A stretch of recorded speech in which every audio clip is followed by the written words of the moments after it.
There we go. Wasn't gonna have a entire stream again where it's muted. Oh, okay. Oh my god. You know what? I can't stream on Twitter anymore, can I? I'm just looking. Yep. Damn. So Twitter will not let you stream anymore unless you have a blue check mark. It's showing me an error. Oh, that's bullcrap. I barely care about Twitter. Is it $8? How much is the Twitter blue check mark? Dang. What is going on, Dex? So I think I said this last time. I know it's been like 2 weeks, but bronchitis sucks. So that's basically what happened. It was like 2 weeks of just misery. I didn't really feel like doing much other than work, try and work out, go to bed. So, but I feel better now. Oh, here we are. Kale is here and Dex. So I guess we'll just start. I got to do a better job writing down the topics I want to talk about during the week. And then, so I have like the actual list of things to talk about that are relevant. But I have to talk about this. I know I'm late to the party, but the assassination attempt is just wild. Like, no president has been shot at in my lifetime. Like, it's kind of surreal to think about that because Reagan was shot in 81. So we have not had an assassination or attempted assassination of a president in all that time. Which is like, it was stunning. I was just stunned because I was watching his actual speech on Saturday when it actually happened. And as soon as I heard it, I knew it was gunshots. So I don't know. People said it sounded like fireworks. I'm like, I don't know. I've shot plenty of rounds in the army. I'm like, that was definitely shots. So it sounds like snaps almost from a distance. So when I heard that sound, I'm like, oh my god, someone's shooting at the president. So let me play this part. Old, that chart's a couple of months old, and if you want to really see something that's said, take a look at what happened. As soon as I heard the first pop, I'm like, that's gunfire. That is gunfire. I'm like, holy shit. And then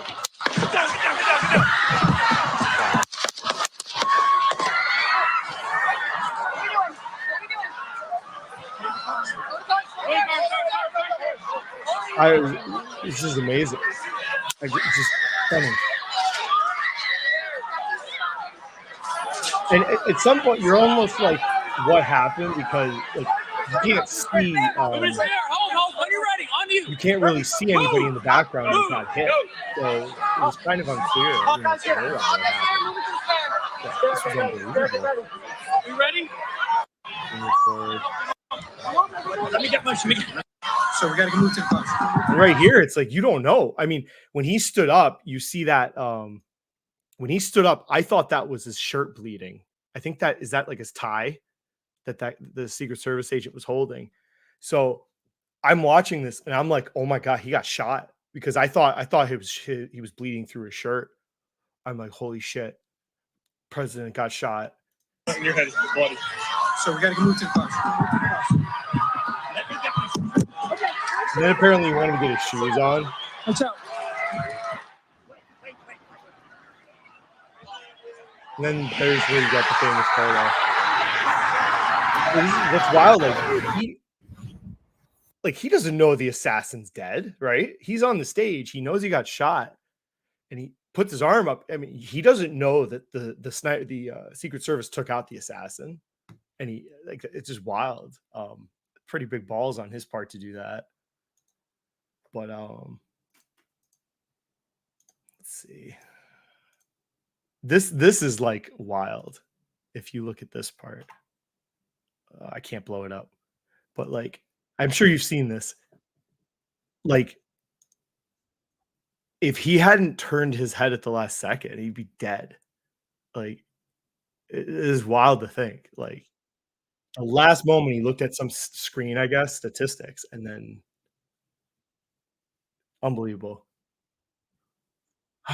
So, um, so I was looking at some of the pictures. Now, this is my opinion as someone from the military, but 200 yards is not a hard shot. Like, I'm talking about without a scope. Because Army you qualify up to 300. 200 yards to me, I never found that it's not a difficult shot, 200 yards. And I don't know if he had a scoped weapon or not. So unbelievable. Like, it's a miracle he missed. I mean, who knows? Maybe the sniper was aiming at his head, which, like in the Army, they always taught you don't aim at you aim at center mass when you fire. But you can see some of the pictures now that we have. So here was the Trump stage. It's unbelievable. The Secret Service did not have this building under control. Like, whoever's running the Secret Service should be fired. The woman that's running it, like this, it was 148 yards that shot, and they didn't control this rooftop. Unbelievable. So, and then I guess some people were saying possibly there might have been a tree that slightly obstructed his view of Trump. Who knows? But it's a shame that somebody did die, which is a friggin' tragedy. But then you get all these wild photos. Like, this is like history right here. This is stunning. I mean, I was stunned all day. But like the photo here, like you literally could see the bullet, one of the bullets fired. I don't know if they said what he shot. I think was it like a AR-15 style rifle. It had to have been small caliber. It sounded very small caliber. Then you got the photo. Oh my God. Unbelievable. So yeah, I don't know how they defend not having police either around that building or on top of that roof. There's no excuse for that being so close. So look at this. Unbelievable. But so everyone thinks he's going to win now. I mean, that's the investing part of this. So, I mean, we're all here for investing. So now people are like, oh, sure. As soon as this happened, then you saw like Monday, it's like a bunch of stocks just ripped because people like, oh, Trump won the election now. So just a bunch of random stocks ran up 10, 20%. So, now we can, if Trump wins, what stocks will do well? It's like, and then there's already lists out there. You got oil companies are always the first thing they'll say because he's going to open up exploration again. Which interesting. This list had Berkshire Hathaway, which was funny, but I think it's because they own Occidental, so probably still the oil thesis. Ares Capital. I was, that's probably there because everyone thinks that Trump's going to he's going to like fire Jay Powell or something and make him drop the rates like 6 times next year. So that's kind of the narrative that people have. He probably would like to if he becomes president. His company, I mean, this is just if you want to just gamble, you can buy Trump Media. There's nothing behind there. There's no financials to back the stock out. It's just, go have fun on momentum trading with it. Military, people always assume Republicans spend more on military. Kind of the truth is really everyone spends more money on military, except for during Obama's time, but that was due to Congress and sequestration. So he didn't intentionally lower spending on defense, Obama. Military stocks, you see like military contractors, prisons, because people are assuming he's going to close the border, lock up illegal immigrants, deport them. So prison populations go up. You can go decide if any of those are real theses on stocks. Plus, he still has to win. Let's face it. But it's kind of funny. This ran. I don't know if people talked about Smith and Wesson ran. So here's Smith and Wesson on Friday, and then this week once markets opened after what happened Saturday. So gun companies ran up. I don't know why that really would matter. I wonder if Ruger. Well, let me see if Ruger did too. Yep. Ruger did the same thing basically. Not as much as Smith and Wesson. So, and then this part, like, she should be fired. Like, this is the most egregious thing to me. this pisses me off because you're supposed, so Secret Service agents, right, swear an oath to protect the president and his family. They're going to take a bullet, everyone always says, for the president, but you can't stand on a roof at the risk of falling off a roof. So you can take a bullet, but you can't risk falling off a roof and like hurting your back. I don't understand their logic behind not putting people on that roof, or at least putting cops around the roof. If you're scared of slopes, I guess, but unbelievable. So that was that.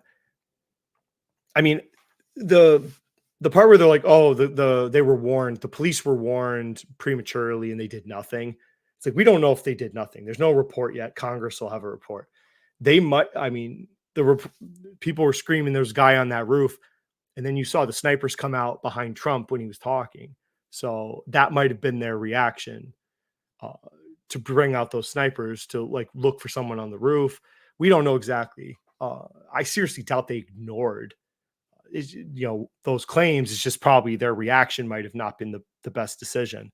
But, and like, it's a tough call because people are like, oh, those snipers on the roof should have shot the guy before he fired at Trump, at President Trump. But I mean, they have rules of engagement, just like I did in Afghanistan. And it's not really a fire first, ask questions later type of rules of engagement, I'm pretty sure, which it's never like that. You can't just like they could have seen the guy on the roof and he had a rifle, but even then I doubt their rules of engagement would allow them to fire first. But that'll be in the report too, I'm sure. So, but they took him out fast, very, very fast. So we will see. I'm seeing reports that Biden might be out this weekend. We'll see. But if Biden's out, the polls are showing that his replacements are better, or have a better shot at winning than he does. So don't count all your eggs that Trump's the next president yet, I would say, honestly. But all right, let me pull that down. History was made. I mean, that was the first assassination attempt since 1981, right? And Reagan was a different president after that happened than before. So, but he was actually he could have died. I don't know if you younger people you don't know because I wasn't even alive, but he was definitely. I think they said like when Reagan was shot, one of the Secret Service agents, they did like a pat down because they didn't know he was shot. They heard bullets. And then they threw him in the car. So they didn't know he was shot right away. And then I think they did an assessment and then they found blood and they went right to the hospital. I think if I remember correctly, if they had gone to the White House or like a safety, like a secure building and then the hospital, Ronald Reagan probably would have died. So if they hadn't gone directly to the hospital. So, all right, next window. What up, Lincoln? This will be kind of a short stream. I'm still getting my feet back from being sick and I've been busy. I've actually had a lot of fun trades that I don't really talk about on my channel. A lot of fun stuff with Capital Mindset. The last 2 months have been such a roller coaster of some great opportunities. My problem is I don't where do I put my capital? So it's not a lack of options and what to invest in and what to short, let's say, but it's been fun. I don't think it's over. So there's a lot of companies that have run up that didn't deserve it. So we are out there watching for them. All right. I'm going to bore the crap out of people. I know I will. Chevron Doctrine. So, this is going to have huge ramifications for investors, but it's a lot of topics I talk about. This will affect you. How will it affect you? I'm not really entirely sure. But you should be aware of it. So the same thing with carbon offset and all this crap I've talked about. But basically, there was a different. Okay, I'm not an expert in this. I work for the government, so I just deal with regulation. But there was a deference for 40 years where the courts would defer to agencies, right? Because they were the subject matter experts. So the courts would defer to federal regulators on decision making because they thought they were the experts over the courts, based on how the laws were written from Congress. Was it ambiguous or was it not? There was like a test involved. So this has all been thrown out because it fell into conflict with other governmental policies. I think it was it the APA, just other government policies. So here we are now. So that is gone. So the courts will not defer. The courts will not have deference to federal regulators now for laws when there is like two different paths, let's say, depending on how Congress writes something. So basically, this is going to put a lot of regulators on notice. They did not. I remember I read the finding or the Supreme Court decision. They did not say like retroactively it's going to apply yet. So this is like going forward, I think, at this point. But there's going to be lots of lawsuits. So you got to think what federal agencies do you think have kind of taken some liberty with the regulations that they've implemented, right? And then who's out there that's going to sue them and fight? Like I could tell you, I'm thinking the EPA is going to get blasted. Friggin' Environmental Protection Agency is going to get blasted about this.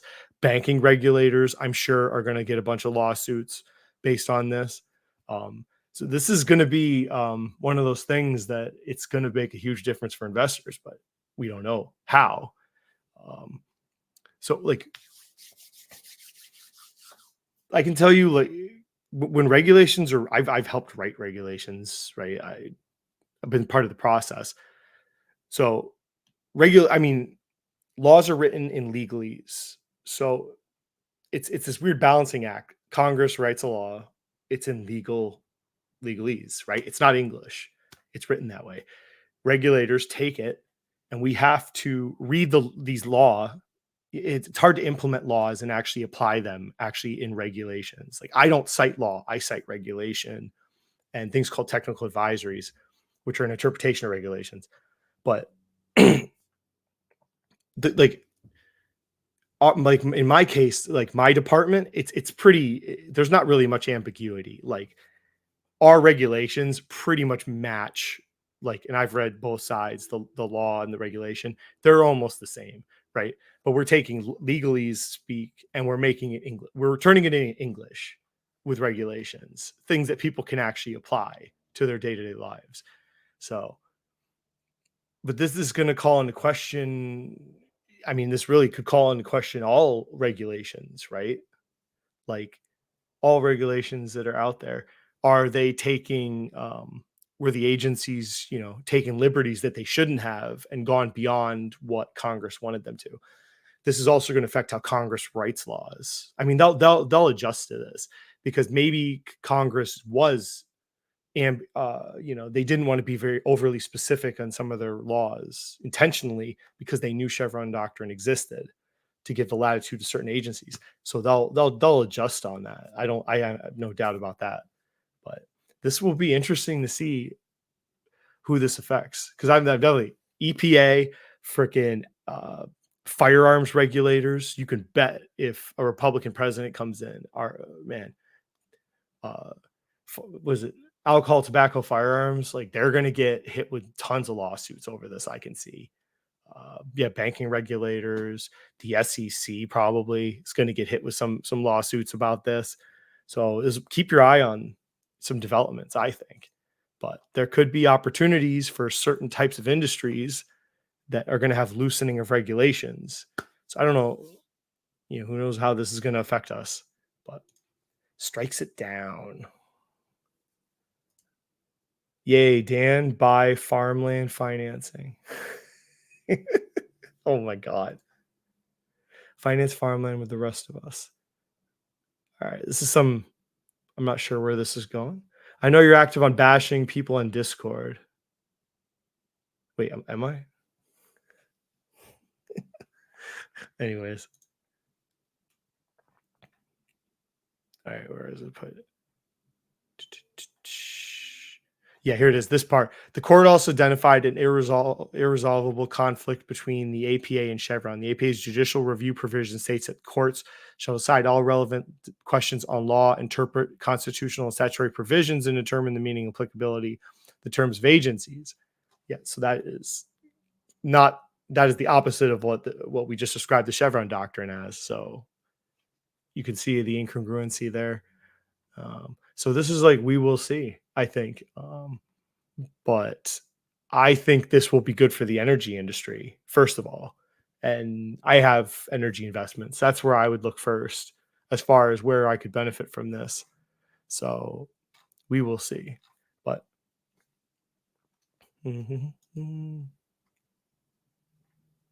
this is so boring, I'm sure, for most people, legal talk.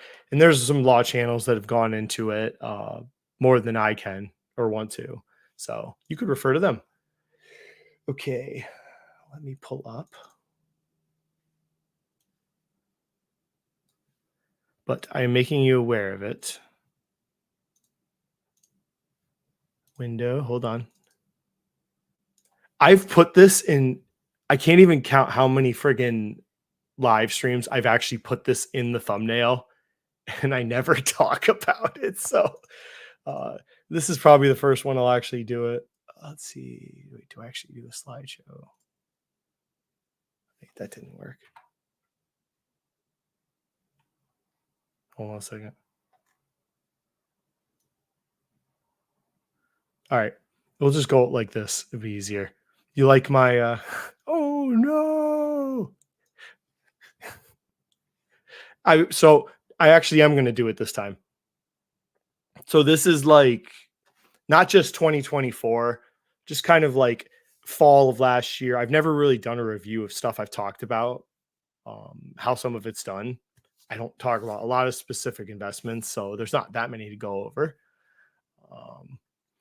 So if I talked about in a video, I put the date. So Disney, this was probably the first individual stock I actually ever talked about on my channel. So video is September 21st, 2023. It was 100 shares. So I don't always tell you how big the investment was, but I kind of shared this one. It was 100 shares.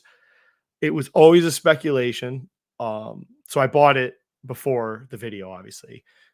Cost basis was in the 80s, which wasn't the lowest, but I'd been eyeballing Disney for a lot of last year. So this is just, we'll roughly go over some of it. And then just the highlights. I'm out of it now. I sold in about 110.11. So pretty decent return. So just the hot recap briefly. I thought Disney was a perfect turnaround play based on Iger coming back. Their commitment to, this is why I bought in. I did see a turnaround. I thought their commitment to CapEx into the parks, first of all, and then the transition from Disney Plus being a money losing, piece of garbage to actually them talking finally about a path to profitability and actually making money, increasing efficiencies at ESPN. So they were talking about going back to before COVID when they had much better free cash flow metrics. So management told you this, and you could start to see implementation of it back then. The park CapEx you could see. And then after I bought it, the first earnings, I think after I bought it, you could see that the Disney Hulu, the streaming segment was, I think they were almost breaking even at that point. And then they raised prices on Disney Plus, which was what they should have done. Because the era of just sinking money into these friggin' streaming services at huge losses just to get subs, that era is over. It's over. I mean, you can look at any of the streamers. None of them are doing that anymore. Right at this point, they all need to be producing cash flow and profits or breaking even, which is a tall order. So that was huge. I thought their cruise business was underappreciated at the time, because they don't separately report their cruise business. It's part of the theme parks, which I've told Fabio, I'm like, if they ever actually reported their cruise segment separately, I think the stock would go 20% like higher immediately if people realized how good their cruise business is. Honestly, they're probably the second best cruise operator behind Royal Caribbean, in my opinion. But so that was a really good trade. That one worked out great. Okay, TKO. This kind of sucks because this was a basically I never bought it. This is just like a watcher position. So I bought just a small amount of stock just to watch it so I don't have to go on a watch list. You can see the video September 28th, so over last fall still. I thought at the time this was going to be a free cash flow juggernaut of a company. The way that it was developed with WWE and UFC, multiple contracts, not just one giant television contract, but all the different properties had individual contracts, which means they could, like every few years, they would be renewing their contracts to maximize their value. And also the worldwide implementation of both businesses. They were still growing worldwide. My fear that held me back was Dana White or Vince McMahon. I'm sorry. Vince McMahon was the wild card that scared me from making this a full position, which I was warranted because after this, all that stuff came about, all his sexual harassment suits, right? So, you could say, yeah, I was vindicated in my concern, but they dealt with him. He's out. He sold a bunch of his stock, which probably is a sign that he is actually out permanently, which I do think he's out permanently, which we'll see. He's come back before. So that concern, short term, my concern happened, but I should have in retrospect just been like long term that at some point he would be gone and they were going to have, better opportunities once Vince McMahon was out of the picture. Like his risks in the filings, when you read them, was pages of risks devoted just to Vince McMahon when they actually, created this company. So in hindsight, I shouldn't have been scared away by this, I guess. It happened, but it wasn't as big a concern as I made it out to be. But then they did the Netflix deal. I mean, amazing. Like that's what you were hoping for with this company, that they could have multiple contracts. And then they got a contract with Comcast. So they're killing it. And if they get under $100 at some point, I would love to go into it. I don't over $100. I don't think there's much of opportunity. So I'm still watching it. I still have my watcher position. So I guess maybe there's a lesson to people. Sometimes you think something's a bigger deal than it actually is. Maybe you should be thinking about other concerns in investing. So, but the opportunity was, I still think it's a great opportunity. We'll see. I'm just keep an eye on it. Okay. These are not in chronological order because I tried to throw this together at like 10:30 last night. I was tired. Master brand. So I have a pretty detailed video, part of a live stream, February. I'm still accumulating shares when it dips. I've done 3 buys. So I'm still, my original cost basis was 14. Now it's between 14, 15 because of the dip recently. I haven't sold any. I really like this thesis. I really like it. So basically, everyone assumed that in the fall, you could see last fall, all the housing companies skyrocketed, even into the early this year. Because like I said, the narrative was that we were going to get like 4 interest rate drops this year, right? So everyone piled into housing investments prematurely, which I was a little hesitant at the time. And then the realization came that, this earlier this year, it's like, yeah, we might get like 1 or none this year at this point. I don't even know if we're going to get any rate drops this year. So the housing, you can look at a lot of different housing stocks. Builders, was it Builders First? My company, a lot of the housing companies took nosedives the last month or two. I think I said it on, I probably said it a few times. I thought it was a great opportunity to buy into some of these housing companies the last like month and a half or two on this dip, because it was people leaving because the housing thesis didn't die and didn't end. It just got pushed forward a year. Instead of this year, the thesis is next year. I still think this is a great opportunity to accumulate in housing investments. I don't invest in new home builders, to be clear. So they're off the table for me. I'm just not interested. So I want something that provides more well-rounded exposure to housing, which is why I like this company. I cover a lot why I liked it in this video. So it's funny because it went from 14 to like 19 right away. And I guess, you could say, Dan, you should have sold it. Your clown would have like locked in a 35, 40% gain at that point. Fair enough. It dropped back down to 14, accumulated more. And now we're like 16, 17. We're coming back up. I like their plans. I think they're going to do really well when housing starts to go because they have exposure to all the facets of housing with their cabinet. And they're like a dominant cabinet company now. They just acquired another cabinet company, which it's debatable if that was a great purchase. I'm like kind of iffy because their debt situation is still not great for them to acquire another company. I think they just saw that there was a slowdown this year, and then maybe they just figured if they weren't going to get increased sales, they might as well acquire another company that was struggling. So short term, I don't like it, but long term, I don't think it matters. People like debt with industrial companies, you need to be very careful to just go look at them and look at the dollar amount of an industrial and say, oh, they're a high debt loser, I'm out. Industrials are not tech companies. I can say this a million times. Industrials are not tech companies. When people look at industrials and they go, oh, that debt ratio sucks, I'm not going to buy that. I can go buy like Salesforce. It's like, okay, what kind of debt? Because a lot of these companies do finance arms, okay, or they have leases for sales, for retail space. In this case, Master Brand's debt came from splitting off from their mothership company. They took out a loan and gave the money to the company that they used to be under to separate. And they've paid quite a bit of that off, but they've kind of pulled back from paying that off so aggressively because I think they got to a level of liquidity that they wanted to, and they were comfortable with. So I think they're gearing up for this hopeful housing, growth when the interest rates go down. So I like this I think it's a double. I think it'll be $28. So time will tell. Micron.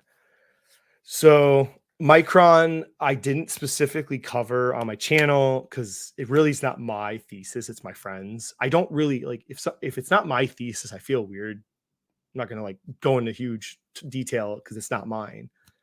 So I talked about that. I bought it. I bought Micron earlier this year with my friend who's much bigger in tech than I am. And we both were looking at the statistics, and Micron was like at $90-ish, which was historically an expensive valuation for Micron. But we were looking at AMD and NVIDIA, and we're like, based on what we could find, we're like, Micron's going to sell out all their high speed memory, because if AMD is like, max orders, right, and NVIDIA max orders, huge production, they need the memory to make these GPUs. Micron is there to provide those. So we assumed that was what was going to happen on earnings, is that they were going to come out and be like just crazy impressive numbers. And then hopefully they were going to say that they like were sold out of their memory, because they sell like memory in lots kind of. So that thesis hit totally. I had three options. They were really expensive, I didn't want to go too crazy. And then I had stock. So great earnings earlier this year, blasted up to like 120. I exited my options at that point, and then it dropped down. I thought, oh, look, I timed that perfectly. And then it swung after it went down a bit, down to like 110, which I acquired some more stock at that point because I thought that drop was ridiculous. Like, these are the opportunities in the market I think people miss. Great earnings. It went from like 90 to 120. Then it dropped because I think people were scared because they're like, oh, this is Micron. It's a commodities company. So I think the price went down on that. But my friend and me are like, look, they sold out the entire year's production of their memory. And they said they were almost sold out 2025. So I'm like, there is no change in the thesis. So I bought more stock when it dipped. Then it ripped up to like 150. So I exited some of my stock holdings. I don't have the contracts anymore. This was my most this tied for my most profitable investment this year. I'm pretty sure it was tied for it. So home run. Very happy with this. This is all And again, I think this narrative people have that Micron is a commodities company can change. It's in the past, you could have been right. I think that narrative's changing, and that reflects in the valuation right now. And people keep telling me it's a very expensive valuation. And I think the company, you need to look at the company differently than you did in the past, in my opinion. So far, worked out great. Perry, I don't want to go to, so I don't have a video on this. Andrew's in the chat. So this, if you're in capital mindset, you know all about this. I'm just going to go briefly. It was a really, really, really amazing opportunity to short a company. It was one of the best shorting theses I've ever seen because it had a time. A lot of times when I look at a company to short, I mean, yeah, you can look at it and be like, this is going to go bankrupt, but you don't know the time. Like, you don't know when. Like, first time I looked at Virgin Galactic, I knew it was going bankrupt. Time, right? How long? 2, 3, 4 years? You have no idea. With this thing, there was actually a time constraint where they had contracts with a large cap tech company that were expiring, and you could see it in their filings. And we suspected that they weren't going to get renewed. So there was a huge risk to this company, and there was a time attachment to it, which is like perfection as far as like shorting. So I went crazy. I went really deep into this one. It took like 2 months, I think, of just holding it, and then it popped. One day, literally, we woke up and I look at it, and it's like 40% down. And they didn't even announce that the contracts were gone with Microsoft. They just announced that there was like a revision to their, I think there was a guidance revision to their revenue, or if I remember, and that was enough to drop it 40%. We should have probably held it. It would have been even better, but I was worried it was going to pop a bit after, like a dead cat bounce. So this is tied for this is ties Micron, pretty close. Pretty happy about it. Yeah, what are they now? Oh, 70%. Yeah. I mean, what's funny is this, I said to Andrew, like, if we had held Perry, it would have gone right. If we had held it to when it just dropped to $8, then cut it, we could have just gone right into con. Like, it would have been timing like spectacular. But you know, you don't do that. It doesn't happen usually. Okay. Aeon. Someone's gonna tell me I'm saying this wrong. I don't care. Aeon. Okay. This was a pitch in Capital Mindset. So I should probably cover this in my own channel. This one, but I didn't felt like it. So they had a bad earnings. Their last earnings, you can go look. They dropped. Okay. So this just proves like I invest in companies that drop on earnings. So when I make fun of like Nike, the people that bought Nike when they had terrible earnings, I'm not saying never buy a company that has bad earnings that loses, you know, the stock gets, you know, crushed. I'm not saying that. So I want people to understand, like, you can be a clown to do that because they didn't understand why Nike went down. So that's why I made fun of them, not because of why they invested, but their process. So that was a terrible investment. There was no thesis to back Nike. I have a video. My last video is the one about Nike, and they all said it was cheap when it dropped to 75. And I'm like, you don't know what you're talking about. What is it now? Like 72? I saw it kept dropping. It deserves to keep dropping. This company, so this is a HVAC company. They dropped because their sales were very impressive all of last year. This was like their first bad earnings in a while. So they'd been beating. Finally, one of them didn't click. You read management's notes. They do customized HVAC equipment, semi-customized. Okay, so different than Carrier. So you can buy this with Carrier. They're different businesses. So, and I've been eyeballing them for a while, but I missed the original run. But short term, they are having some problems with sales because of my opinion, macro factors, right? Some of the people that had orders are just like backing off the orders for new HVAC equipment this year. So they noticed that drop, and they don't expect it to last more than it. They said it'll probably end next year. They expect to ramp back up. And the other part, so they have a very high quality core business of selling like commercial rooftop HVAC equipment. that grows at like 6-8%. But then they have this new data center cooling business, which Carrier does also. So they do cooling, semi-customized cooling for data center buildings. So, and they expect that to grow at 10%. So you have this really amazing quality core business that's going to grow, for the foreseeable future because of energy requirements. HVAC equipment has to get more efficient.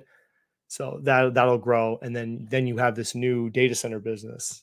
So this is I've wanted this for a while. So the dip, I think, is just temporary. I didn't realize it freaking flew after I bought it at 74. I think it went all the way to 95 within a month. So this just says, like, I bought it as a tranche, so I wasn't going to dollar cost average. I bought first accumulated. I planned like 2 more buys of it, and I didn't know, it might have gone down a little bit more after, because this year there's nothing positive this year. I don't think that's going to come out about this company, so I think I'll get more shots at it. I think 95 is kind of pushing the valuation on this company, so that was, you could have sold, you could say, at that price when it hit that so fast. But I believe in this company long term. So I'm not sure. This was yesterday. It was at $88 or $90. So I like this thesis. I really like HVAC thesis. If you don't, I'm sure you know that if you follow me. I think it's a great thesis. And those companies will do very well. Okay, this one video was November 10th, 2023. So I really believe in cybersecurity. This never stops amazing. Like, the people that like fintech, I don't understand why you like fintech and you don't like cybersecurity. Because everything these people say about SoFi and fintech businesses is like bullshit. It's actually, they're like talking about the wrong business. Like, cybersecurity is what they should be talking about. That is literally the growth thesis they're missing out on. And these companies, in the past, I think cybersecurity could be cut. If a business needed to save money, maybe they cut their cybersecurity funding, and then they're just like, we'll just deal with it if it happens. So be it. It wasn't so critical to their business. Now there's AI, right? Artificial intelligence. Bad guys are going to use it, not just good guys. And now you're getting to the point you see businesses have to keep cybersecurity funding for their insurance, like on their businesses. Their insurance companies are requiring them to have cybersecurity, right, funding and software. So, game changer. This industry is changing. It is evolving. But I don't have an expertise in which one do we pick. I don't know. I don't really care and this is not something I'm good at. So I don't really, I identify the thesis, but I'm like, I don't specifically know who's going to be the winner. So I picked a ETF that has, and this is not a market cap weighted ETF. This is a actively managed cybersecurity fund where they have professional cybersecurity people help design the portfolio. So I don't know why you would pick a market cap weight. To me, this thesis is not a market cap weighted thesis. If you believe in this, I think it should be actively managed. So that's the one I picked. It's done pretty well so far. I am happy. So $19, $20 when I bought it last fall. We're up to like 25, 26, doing very well. Now, again, like, here it is. Like, if you picked the winner, I didn't make as much as the winners, right? CrowdStrike has done better than this, right? But some of the other cybersecurity companies that you picked did worse than what I did. So I'm more than happy with this. I'm gonna hold this thing forever. I don't see there's really no reason why you'd ever sell it. It was half my Roth investment last year. It honestly might be half my Roth this year, honestly, too. I really like this. Now, people are like, why'd you pick this over some of the other ones? I just said it has professional management and it's actively managed with professionals. So there you go. Curtis Wright. This was another, I don't have the video, but it's a pitch from Capital Mindset. So I've done Defense Department. I've done 2 videos on the budget and defense spending. So this was, when I read the budget last year, it was a very obvious thesis that I could see in the defense budget, that the priorities of the defense of the DoD last year, not so much in this year's that I read, was nuclear deterrence and naval buildups to combat China. That was very prevalent. That was like the priorities for the budget, not Russia. So, and then I'm like, I wanted to, and then I could see the submarine, and then my brain's going, and I'm like, okay, what do we need to combat China? Submarines. Okay, and then I got into how the production was going, found out we have the Virginia class, and then we have new ballistic missile submarines that are basically being developed right now. Like right now, they're doing the turnover to the next generation of these things. But I didn't want, I should say, and then so you go, okay, so why didn't you buy the submarine companies? Well, there's two companies that make submarines, right? Huntington Ingalls, which used to be Northrop Grumman, and General Dynamic. There's your submarine production in America. They don't only produce submarines, so I wanted a pure submarine play. You really came down to two choices. It was Curtiss Wright, and then it was a BXST, I think it was, which makes the nuclear reactors for the submarines. Curtiss Wright makes like all the valves. I had a map, I had a chart, I can't find it, that actually showed like all the valves in a submarine that Curtiss Wright produces. It's hundreds and hundreds of valves essential to production of submarines, right? They contract with the two submarine companies. They don't directly contract with DoD. So they're a subcontractor. And then I think their commercial business is still, they do industrial sales too of these valve technologies that they have. So it was a pure submarine play. I think it was the purest submarine play there was. So this thesis will last the rest of my life. The production of these submarines is going to go on for like 40 years. So, and it's like guaranteed. It's a priority of the defense, the DoD. So unless this does not become a priority at some point, this is like one of the most rock solid theses of investing I've ever seen. It's a guaranteed submarine production, and they will get more efficient with these submarines, which means better margins. And they're not even fully producing them, I don't think, yet. The full production was going to be like 4, and they were only doing 2, I think, last year. So they weren't even ramped up fully. So like I said, bought at 190-ish. Now it's up to like 284. I mean, this is as rock solid investment as you can get in investing. It'll just keep going up. I'm sure by the time I retire, this is probably going to be like $400 or $500 a share. I'm pretty sure. So, and I think that's it. Yeah. I'm not going to talk about some stuff I've done the last month or so. That is not mine to talk about. So I think we're going to plan a live stream for certain things the group has done in the last month or so. So anyways, if anyone, any questions, or do you want to tell me to go F off? So otherwise, like recent, like, hold on a second. Just put something on the screen. All right. Hell yeah. Oh my God. I can't believe I talked for an hour. I thought this was going to be 30 minutes, honestly. Perry. Oh, yeah, let's look at Perry. Now, Perry is an example of, I know I harp on valuation like a lot, but when this stock was at like $22, there were people that were just like screaming at Andrew and I that this was a cheap company, because the P, like at the time when it was like 20, I think the PE was like 10. So they were telling us it was a cheap company, and we're like, do you understand what their business is and the risk of what could happen to them this year? The valuation, like to some degree, the valuation just didn't matter anymore. It didn't matter. This company is in crisis. It was based on one contract that either got renewed or didn't. So like valuation metrics don't matter anymore. And I tried to explain that to one guy that was still had the stock, and he got if he held it, he got obliterated. So valuations matter to a point, is what I would say. Sometimes they don't really matter that much, honestly. Just buy a watch instead. It's continue to consider wonderful. So yeah, said no. I was trying to think of like something I did terribly on this year. I honestly don't. This has been a good year for me. I don't really have any particularly bad investments that I could think of.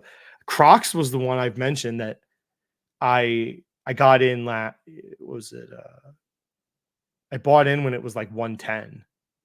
So go to chart. I think this was 23, right? I did not time this well. I think I got it like what around here yeah. Okay, I remember now. I got into Crocs in like July of 23 because I thought Hey Dudes was like gonna do well. I was wrong. And then it freaking nosedived. Well, when I went camping, I was watching it freaking just nosedive. And I'm like, oh my God, what have I done? But it wasn't such a you hear me say 2000 a lot. That's a lot of times if I'm speculating, it's kind of just $2,000. If it's like a very speculative position for me. Like 2 or 8. I kind of like even numbers. So I held it and it's doing its thing. Now I joke 200 or bust, which I'm like 80% not joking about that. So I don't know. I don't really have this year. I don't really have anything that's gone terribly. I can't think of. I mean, long-term stuff, I guess you get McDonald's used to be 300. Now it's like 250. But I mean, 20 years, I don't care. Curse right as production near where I live. All right. All right. Very nice. I visited. Yeah, I've been to General Dynamics submarine facility. Well, the museum next to it in Groton, Connecticut. So I've been there. It's pretty decent. Actually, yeah, anybody, Groton, Connecticut, the submarine museum is there, and you can actually go on a submarine that's decommissioned. You don't realize how small those, man. I get claustrophobic. Like I could not have been a submariner. I'm too big. I'm too tall to be a submariner. Yes, my Croc insurance put position has been working. Yeah, Bacon is the Croc man, I tell you. So, like, I can tell you instead of saying like what I've lost money on, like what are my misses? Okay, TKO. So TKO, as I explained, I mean, I have a watch position, but it's a miss. I could have got in at $80-ish. Now it's 105. So miss. I missed on that. The big miss last year was Decker. I looked at it and looked at it and looked at it, and I really liked the company. I liked Hoka's. I should have just freaking bought it. So it was I missed it. I would have gotten it last summer. So like $500. So there's that. Oh, okay. I could say this is one you can think about right now. We're talking about Trump because so right now I've been thinking about this, but Biden is like fighting the health insurance companies to like lower costs, right? And he's had reimbursement rates have been reduced, which is really health insurance companies just been kicked in the freaking nuts this year. This has been a bad year for a lot of health insurance companies. You could do more due diligence, but what is if Trump reverses some of this, like the price negotiations on drugs, he doesn't really it's not a priority. These fighting the reimbursement rates, stuff like that. I mean, you have to find out what his platform is. This is something that could pivot under Trump, I think. The healthcare companies, because this has not been a great year for them. And United Health had a little bit of a spur this year already recently, but I'm not even looking at Cigna. Don't even ask me. That thing hurts that I don't own it still. I friggin' should have kept it. Your thoughts on Chipotle? I don't really have any thoughts on it. I'm kind of a one fast food person. It's McDonald's to me. I own McDonald's. I don't feel the need to own any other fast food company. I don't know if I have anything relevant to tell you. The valuation is pretty rich, but I mean they've deserved it the way they've operated. It's an impressive company. So I don't know. Like I own McDonald's. I'm not interested in owning another fast food company. Same with like Pepsi. I think I've been talking about maybe getting into Monster. If I get into Monster, I'm going to sell Pepsi. I don't want 2 soda companies. I see no reason to have 2 soda companies. I know that they're going to go through this portion control scandal could affect Chipotle, like the company. And you might think it's silly, and maybe it's just like a TikTok thing and it's bullshit. Stuff like that can actually affect these companies pretty harshly. Um, that's kind of why I like McDonald's. McDonald's just doesn't have these types of scandals that like Chipotle seems to get. So like this whole, I was reading like, I think it was some New York journalist went to like 75 Chipotles and the portion sizes were different, like pretty different actually. So I mean, this is a problem they're gonna have to like that's a big problem. I think it's a bigger problem than people think. Um, McDonald's used to be heavily invested in Chipotle. Oh yeah, I remember that. Which if McCosmos actually works, McDonald's almost could be like a holding company where they just have like maybe instead of more McDonald's, they just open different types of like restaurants, and they can go after like Starbucks.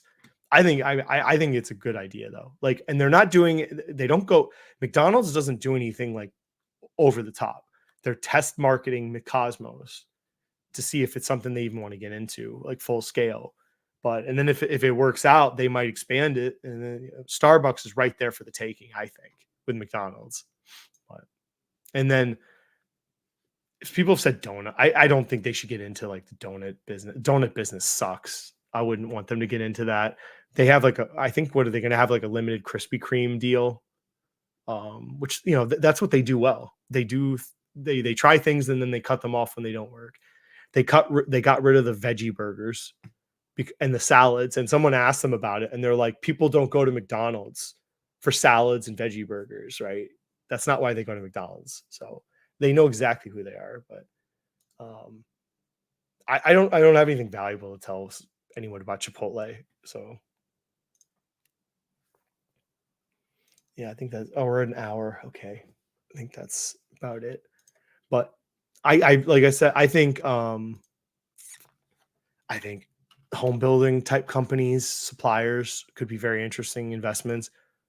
You could see they all got kind of if I put them all together, you could see a lot of these home companies got hit at the same time, which is so interesting. Um, yeah, my freaking cabinet company just got hit just same way as Builder. Um, so a lot of people exiting because it's kind of broken this year. But you know, if this plays out and it takes a year or two to double, that's a worthwhile investment to me. I think people are short-term minded sometimes about investments. So what else? This I've held this for a long time, so I didn't cover this in my review of investments. I've had this for like over a year, so it's a pure election play. I mean, I guess you could argue Donald Trump's media company is the best election play, fair play, but I thought they would do good with the advertising revenue from the elections this fall, and we'll see. I mean, after the elections, I'm going to get out of this, but I was hoping that I got in it at like 140. And I thought with the revenue increases projected for the elections, it would get maybe over 200. So we'll see. But at, where it stands, going like 140 to 180, I'll take it. Not bad at all. So, and it's not a clown show of a stock like Donald Trump's thing that doesn't actually produce any revenue. So, but I might not make as much money. That's okay. So. Well, Croc executive said Dan's camping. Let's take like literally. So I literally like got in it before the earnings, like the big Hey Dudes earning from the summer of 23. So I went pretty crazy. It was like more than 2,000. And then I'm literally on a freaking kayak in the middle of a lake. I barely got reception. I'm watching the stock and it's just getting annihilated. Like I probably should learn not before I go camping, don't do some rash investment because you could just kind of ruins the camping experience when you're watching that. It's like I'm like watching the freaking thing fall from 110. I think it fell like to like $80 in like a day and a half that I was camping. I'm like, Jesus Christ. But like this is like the core business of Crocs was still excellent. It's just like this newer development sucked, but I knew the core business was still solid. So I was like, all right, I'll keep it. Just plug your nose. Well, okay, we're at an hour. I don't want to go further. Man, I guess I can't. I have to pay Elon if I want to stream on Twitter. I don't know if I'm about. Well, I'll think about it. I don't get any revenue from Twitter, anyways. So, oh, does anybody want a Mr. Portman? So, wait, I want to show this. So, if you watch my videos, Mr. Portman, comment because I'm gonna laugh my ass off. So, ooh, well. Hello. You heard his right name. in You had time. to join. No, that was coincidence. I was just because his newest video, and he got wrecked again. Well, like he got clipped. I don't know. What would you say? Like $2,000 loss out of a $20,000 portfolio. He said it was like a 5% loss, but I don't know. Wait, if he has like 25,000, 28,000, it's not nothing. He just wiped out his previous trade and then some. So, do you see his new one? That was his new one, I guess. But this is what, I'm very entertained. We're very entertained. The time to teach him anything is over. I mean, he's doing the same shit again. So, no, but did you talk about his new one yet? No, I didn't see it. Oh yeah, he's like. Let me turn the sound on. By the way, it's not his fault. It's not his fault that Spirit Airlines failed. It's not his fault? No, listen to the argument. Into the barrel roll while I was using the lavatory by releasing a pre-earnings announcement a couple days ago after hours, making the stock go down by 10%. So I did buy all my puts back at a 5.3% loss. So I moved my money into MPW by selling $4.50 puts for tomorrow expiration for just under a 1% return if this does stay above $4.50 by market close. By the way, independently, the MPW bulls think tomorrow's gonna be a red day because some bad news came out, or some bearish news came out about the bankruptcy. Yeah, I was like, but it's like the short sellers talking about it. But the point is, it could highlight some and scare some people and cause the stock price to go down tomorrow because they're getting nervous about it. And it's funny, this guy did what he did, 450, so has to close below 450. I think this is so. I keep saying it, like he's picking stones up in front of, or he's picking pennies up in front of a locomotive, like basically, and he's hoping he can jump out of the way before it hits him. And then sometimes you get clipped. Like it's just so pointless to do what he's doing for like these little 1-2% gains. I think he did the math and he was like, wait a minute, if I make 1% a day, every day, I'm gonna be rich. And I've heard them say like, oh well, if I get executed, I'll just sell the shares. I don't care. It's like, maybe you can't sell it. Maybe it happens after hours. Maybe it drops 30% on bad news, and you could only take a 10% drop. Like you don't fucking know what's gonna. Like you don't know. You're taking on all those possibilities for like 1%. Like I don't know. Mr. Portman. He's doing his Mr. Portman things. Mr. Portless. Are you going to interview? I probably could interview him because he responds when I comment every time, I think. But what am I going to say to him? Like, you should stop doing all this stupid shit you do. I don't know what else. Thank you, sir, for making us rich. Yeah. We took $20-something thousand from him. I haven't even calculated. I think I made 12 on Con or 14. Wait, Riley he's not responsible for Riley. No. I rolled the Riley. I did all right so far. Yeah. Oh, you've done very well. I do not have the ammo to do what you did. Well, I just don't want to sell certain things. So. Oh, yeah, well, you don't have to sell if you short it.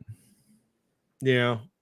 So what did when you kept calling your broker, were they like, what the fuck? What do you do? Did they like put you on a therapy line after a while?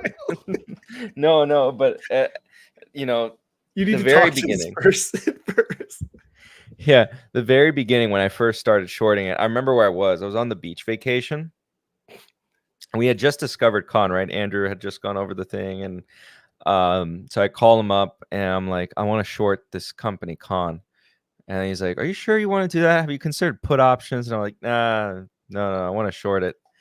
And then we started, and it was like in the 350s, $3.50, $3.80 actually. And then every day since that point, I was calling and calling and calling and Hey, calling. you were doing it every day. It's I like, know. And I then thought I was going to short it directly, and then I was like, you know what? No, I'm going to wait and see what the first like big like where's the money going to go. And then there was a day when all of a sudden it was like 5,000 open contracts, and I'm like I'm in. As soon as I saw that, I'm like, game on now. I thought so. you know what I should have done in hindsight?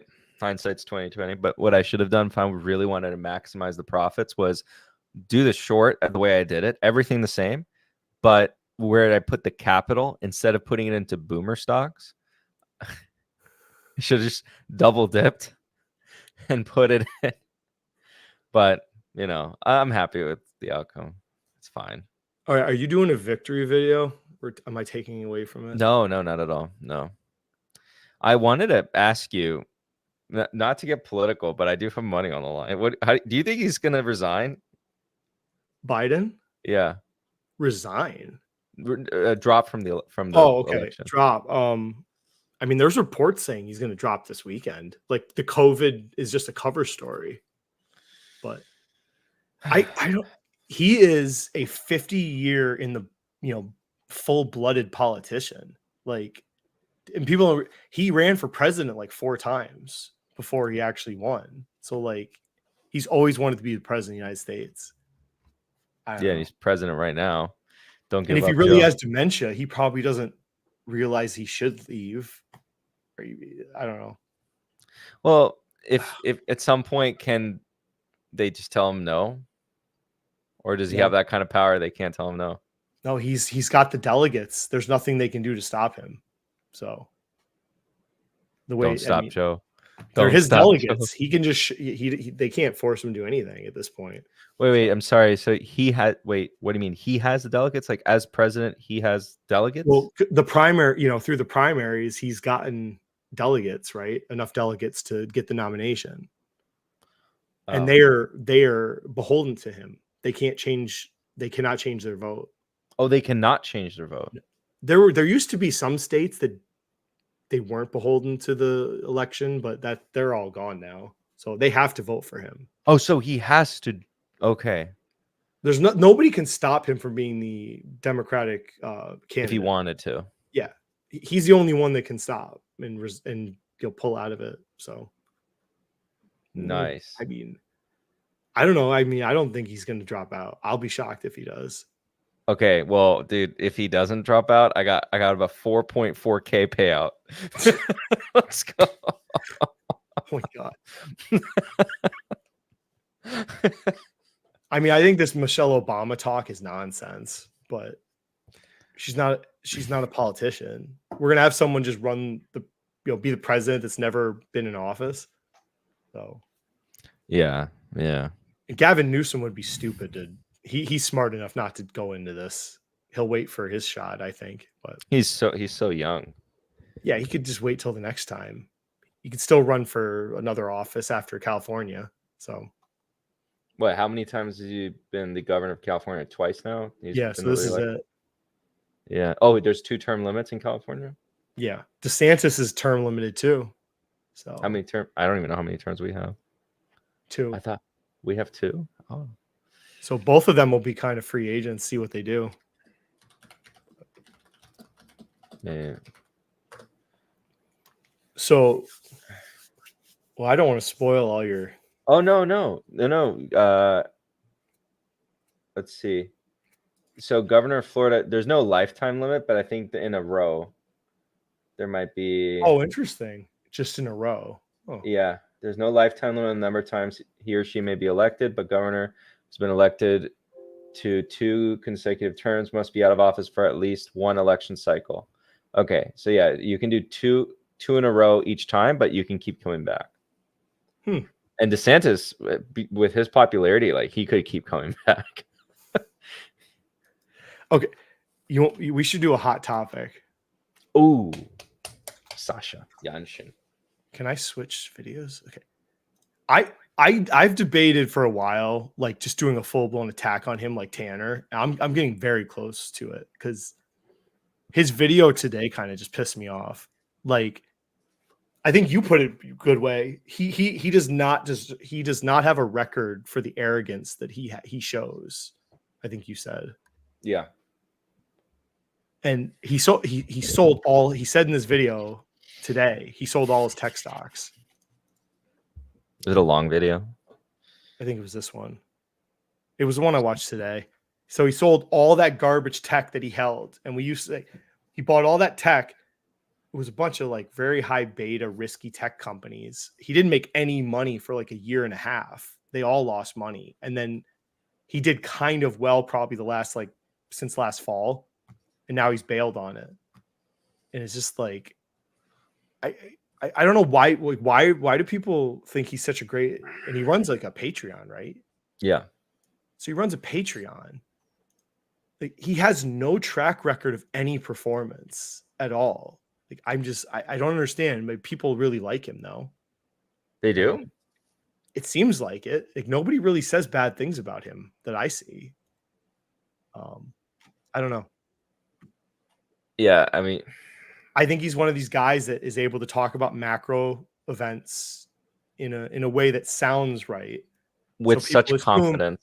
Yeah, and you've broken out some of this macro talk. He is like incorrect, and he just sounds like he knows what he's talking about with macro. So people always go, okay, oh, he knows about the economy and monetary policy, so surely he's a good investor. It's like the Meet Kevin, same thing.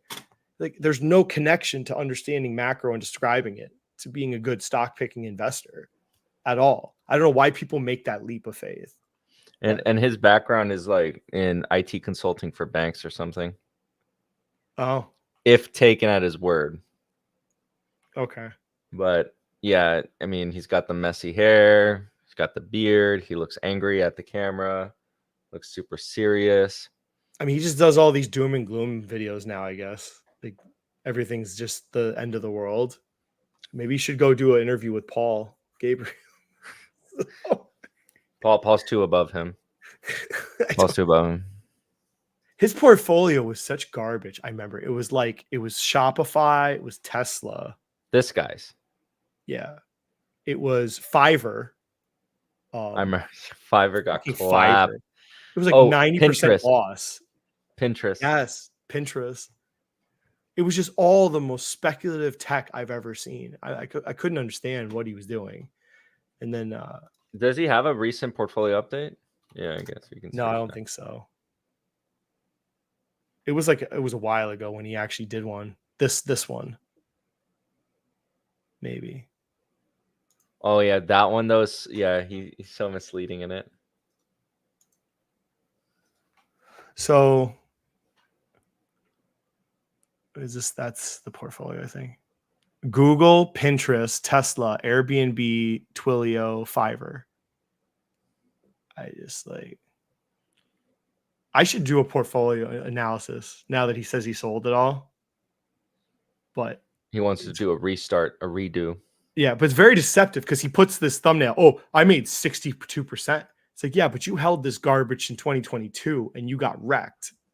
So your returns are actually pretty shitty. Like, because you bought it at the worst time. Yeah, it's super misleading. Yeah. And my plan for 2024. So now I'm curious what he's going to do because he said he sold all his tech. So that would imply his whole portfolio, which is tech. So I want to see where he goes. But and if he's held Airbnb, then Airbnb's gone nowhere. Twilio, I think, is down. Fiverr, I think, is still down.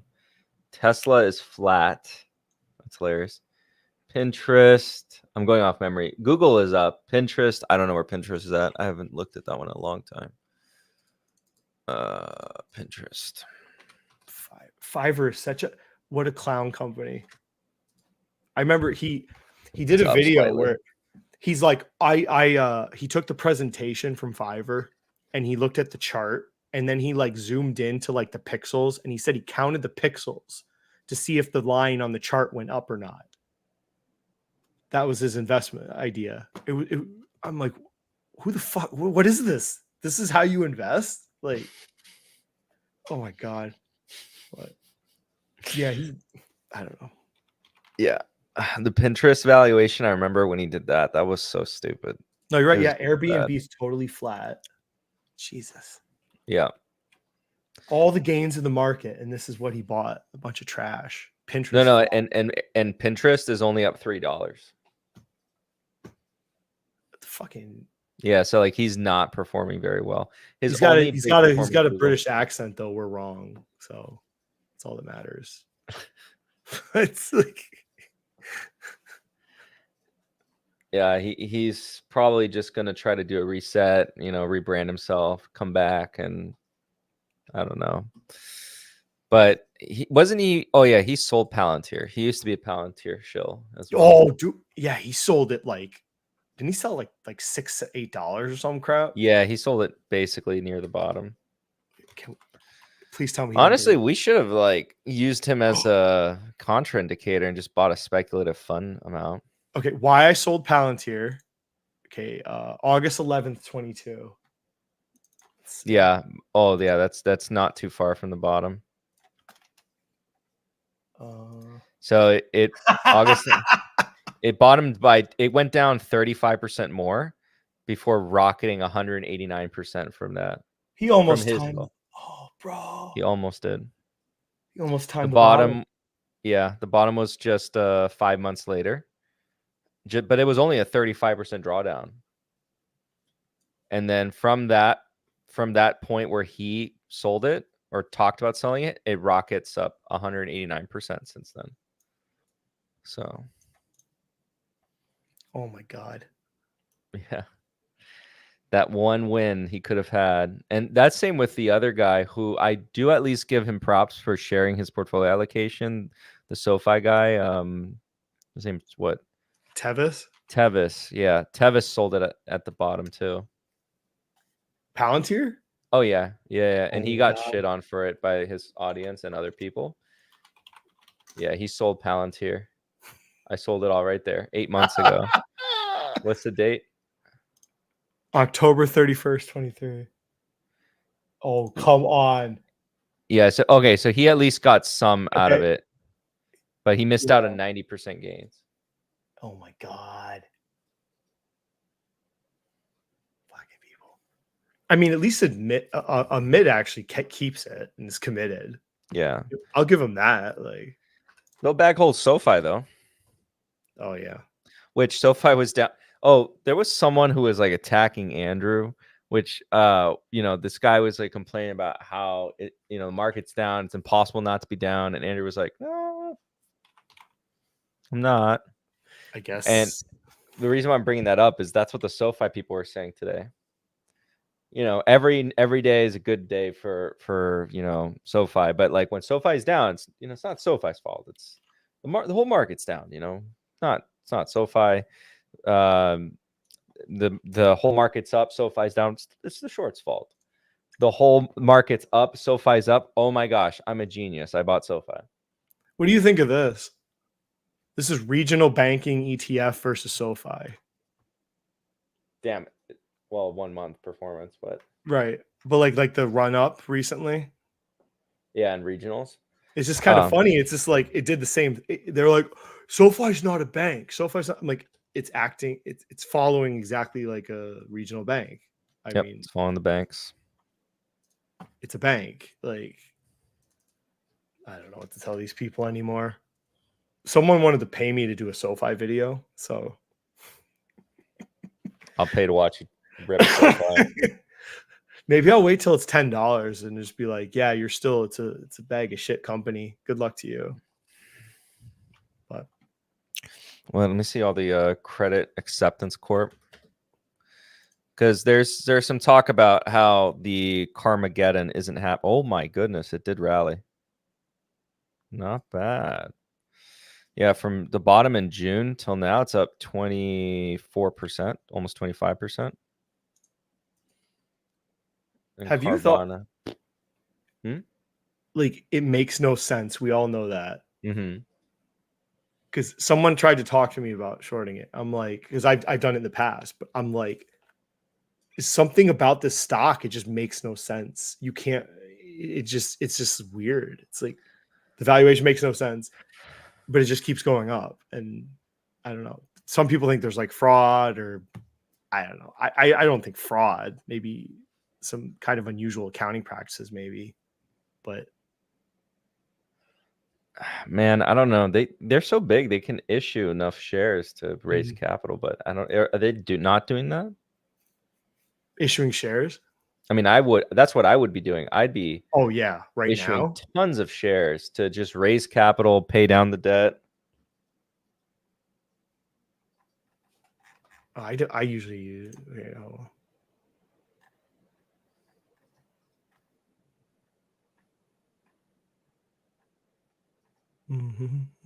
let's see. Yeah, kind of. A little bit. Not so much though. Damn. Yeah, they should be blasting shares right now at this valuation. How much debt do they have? Uh,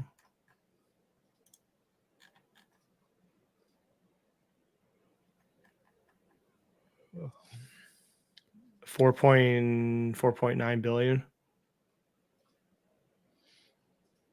I mean, yeah, it's not like the debt's down a lot, but Lincoln, no, I've never shopped on Carvana.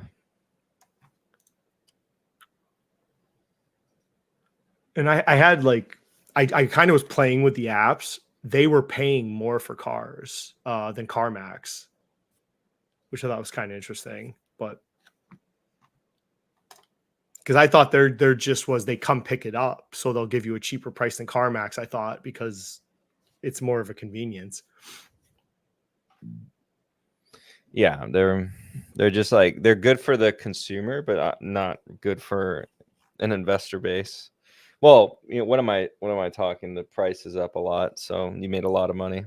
I think their business is buying because they go to wholesaler, they go to the auctions. I think they buy questionable cars and then they sell them at big valuations to people that are lazy and don't want to do the groundwork looking at a car.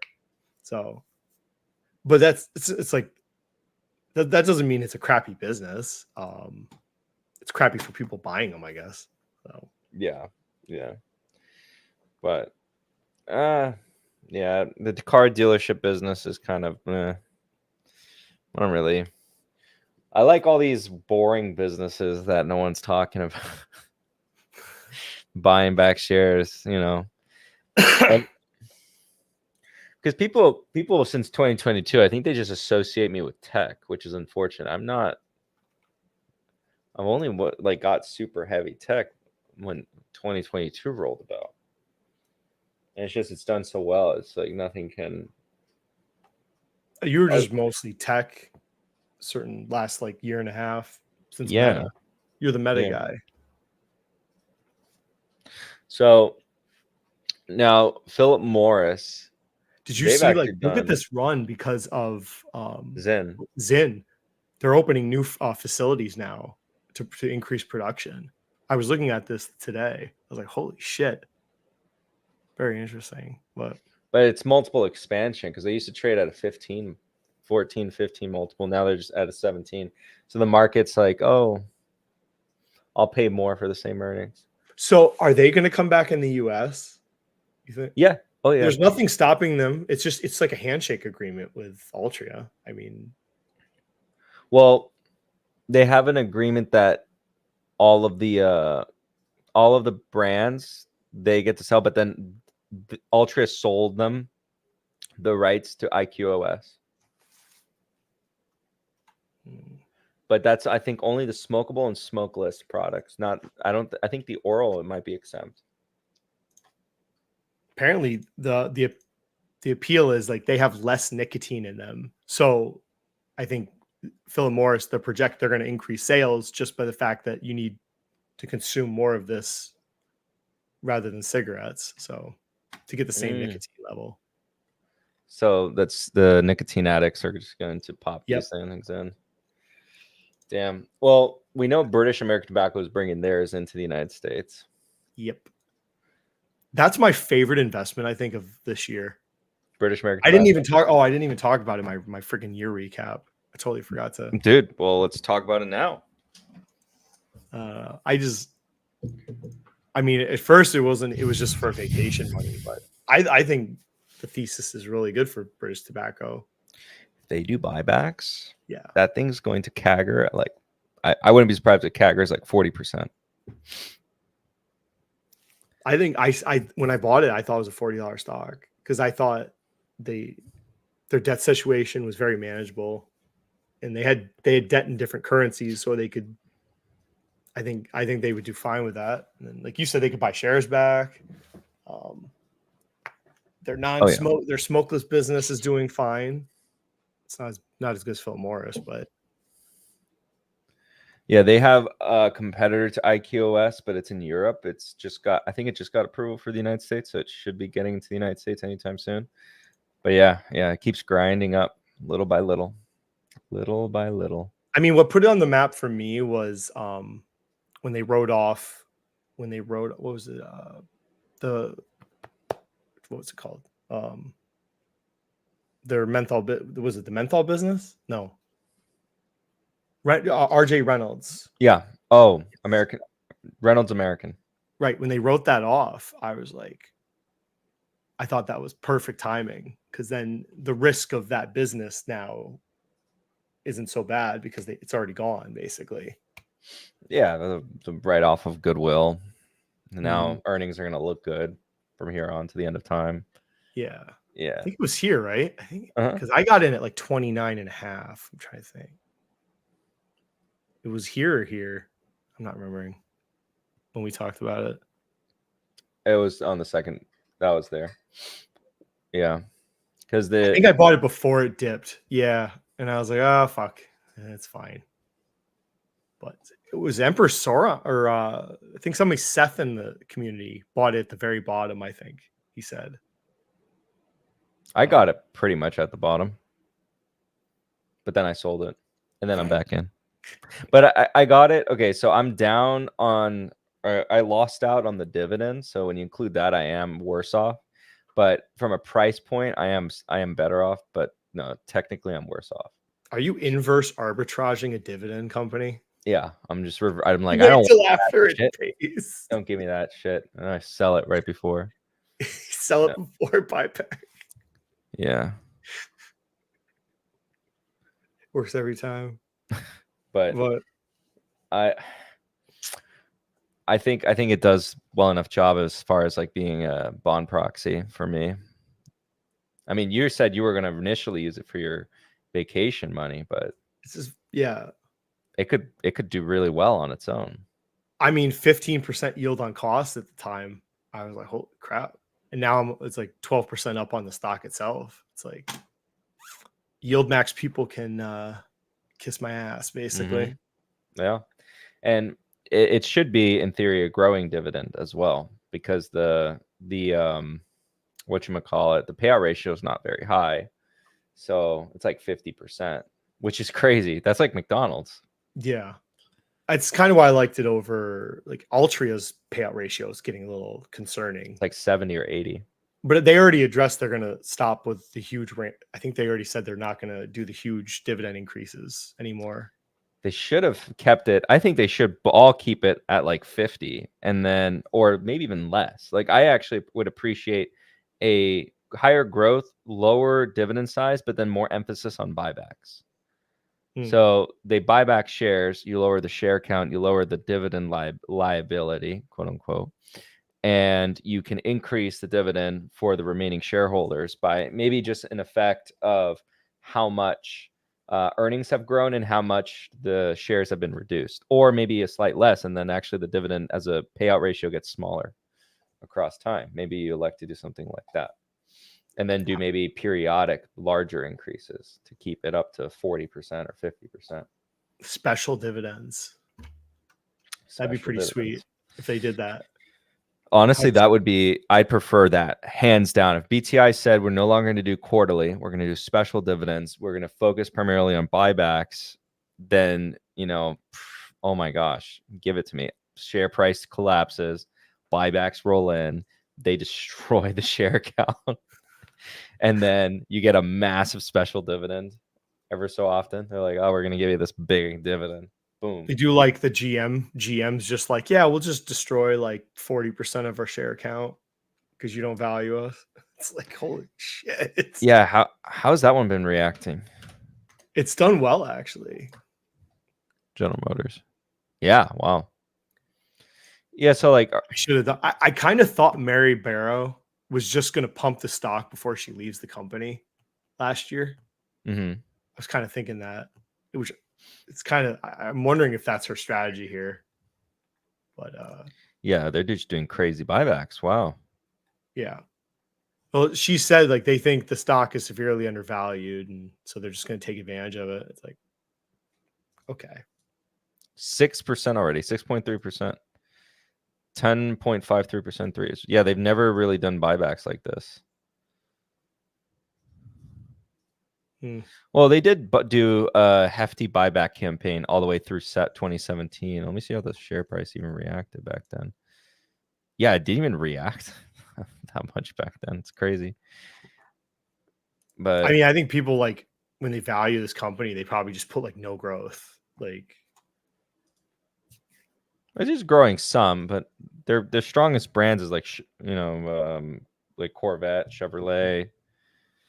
I mean, they produce quite a bit of EVs. It's just not appealing cars that they're actually. It's like how those about crappy Ford? little Bolts or whatever. Ford's not doing crazy buybacks, right? Dude, this thing has been range bound forever. Ford has never, like, oh my goodness. Yep. It's like stuck within this range. Except when I bought it. Except when you bought it. You bought it in like 2020?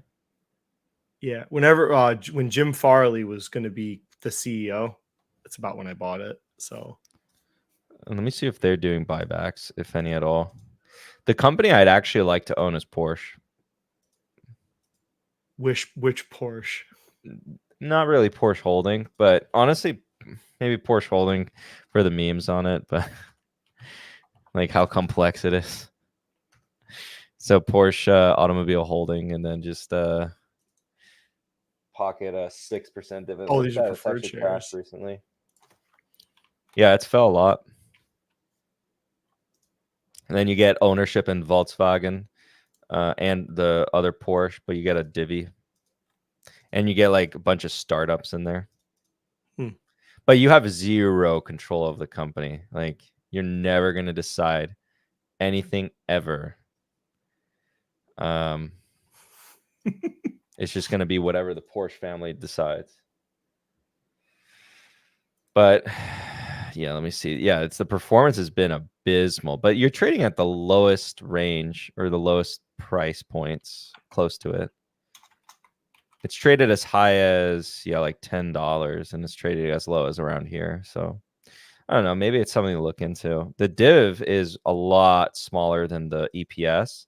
It trades at a $2.50 price to earnings.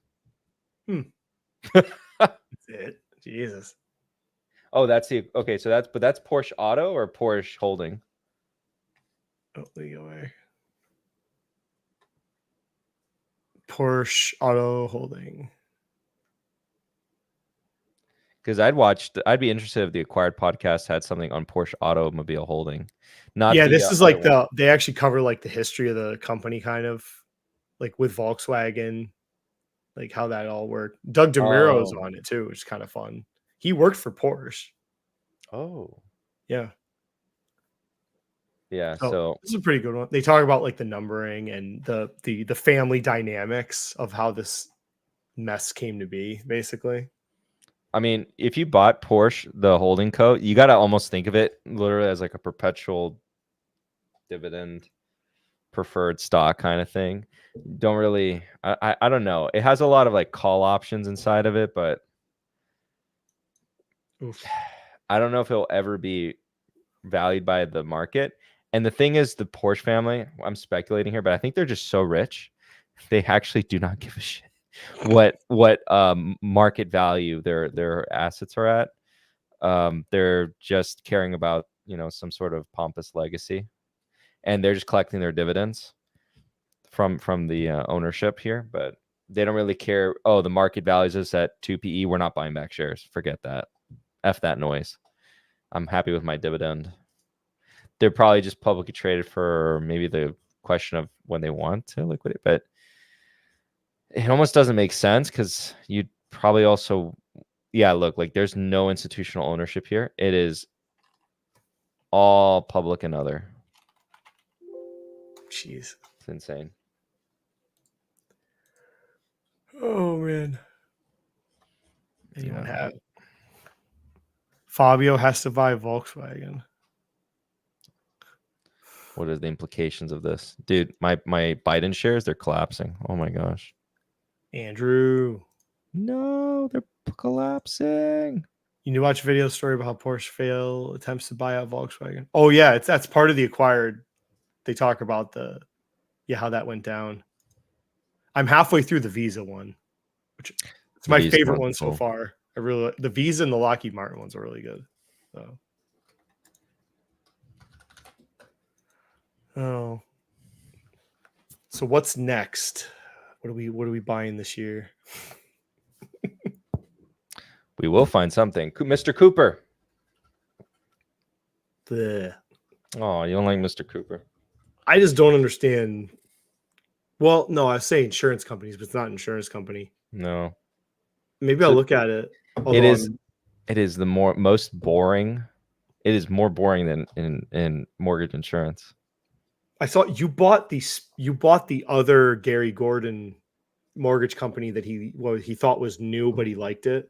Mm-hmm. You didn't, not the one he pitched, right? Mm-mm. Yeah, the newer one. It's done well. It's like, wow. It's gonna keep doing well. My fair value is like 45. Anything below 45, I'm still buying. What was it again? It was N NMIH. NMIH.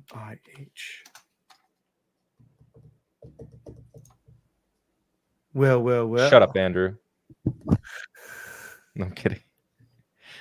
He's eating, and I'm just like, shut up, Andrew. Wait, what are you drinking? What is that? Is that a Red Bull? Oh, LaCroix. I felt like a betrayal, like a sense of betrayal. If it was a Red Bull, I'd been like, oh, you wouldn't be caught dead. Look at that. This is a mischievous smile. Like, is he eating? It's such like mischievous. Like, what were you doing? What were you up to? Where'd you come from? So you picked this one over the one he pitched because faster growth, no legacy policies. The no legacy policies means lower liabilities that they're kind of realizing now, and even though it's like kind of fighting over pennies, also they have a more of an emphasis or focus on existing home sales, which growing in that is really impressive. I chose the other one because it had a cooler name. You did choose the other one? I think I'm more allocated to the other one. What? I'm not highly allocated to either though. It's like under 1% for both. What if though Chevron Doctrine? I mean, what would you rather kicks have? in, and then all those regulations that restricted mortgages in your favor go away? I think that was not instigated by the Chevron Doctrine, though. That was more of like the acts of Congress post 2008. What if those rules get challenged? They could, but there's not. Progressive's not like, oh, I want to get in this business. I'm missing out on like $1 billion. I can't even understand. We can't grow if we don't get access to this tiny little market. Bro, I can't believe you're thinking of investing in a company that has Flo as a mascot. This is disgusting. cope and seethe harder. It is doing well. It is doing well. And now Of that I what, know, a 3-day chart for you? When did you get in? okay, now that I know Aflac does not even do anything that Progressive does, they have an insane combined ratio compared to their peers. At How's their that? size. What does that photo do for you? Is that Dude. the real person? I mean, Flo gives me PTSD. A real person looks better to me. I don't know what you're talking about.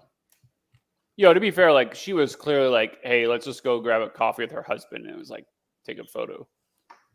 She's been doing this for a long time. Wait, is that her young? She's been doing that for that long? No, AT&T girl's different. Oh, that's AT&T girl. Oh yeah, this is yeah.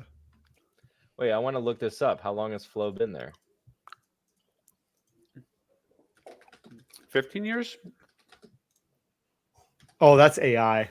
Look at that shit. Actress and comedian Stephanie Courtney has played the fictional character Flo Comedian? since I would- 2008. What did I say? No, that's insane. 2008. That was a long time ago. Halloween ideas, if you'd like. The only thing worse than Flo is the guy Flo. Yes, dude, I want to punch him. Where is he? Right there. This guy, yeah. Freaking, ugh. Yeah, No, then because they of have that, like I'm a out. actual nerd, like That another dude. nerd guy. Yeah. No, that's him. That's him. And he's like a super mega nerd. What do you mean? Wait, what is it? Oh, I thought I could buy this print. I'm like, I'll mail it to you, Andrew. Bro, I would piss I'll on mail that 5 of them. and then take a shit on it and then go put it in Curb Stomper's yard. Okay. You could do this for a thumbnail. Next time you do a live stream, that could be Fabio, and then you make Andrew.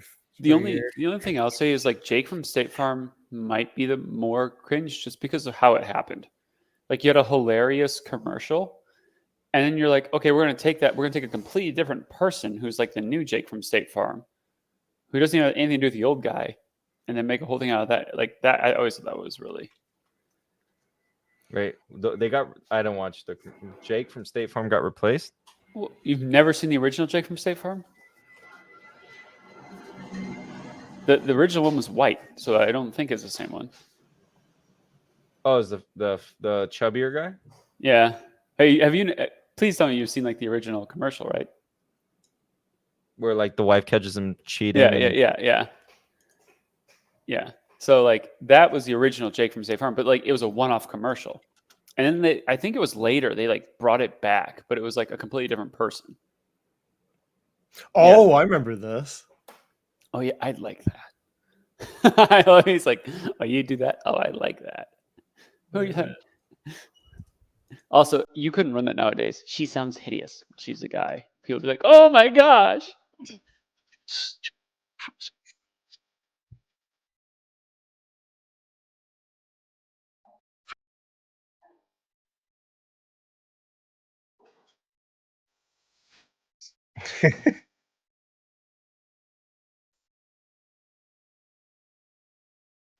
How do you know her pronouns, bastard? Yeah, nowadays it'd be like, she sounds hideous. Are you saying that not all women sound beautiful? So wait, really think about. Wait a minute. So that was. Yeah, I'm married. Oh, they changed it. It's Jake. Wait a minute. She sounds hideous. Oh, I get what. So they used the same name and they changed the character. Yeah, it wasn't even like the same. Yeah. This is a funny skit. I don't know if you saw this. No, I haven't seen that. Like, oh.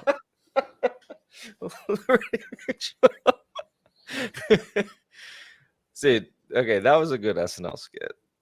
They get a lot of times like there. one or like 2 or 3 a year are funny. Andrew wasn't about it though. My problem with like SNL, and it's the same thing with Key and Peele. I feel like they have like good content, but it's like good for like 30 seconds and they milk it into like 3 minutes.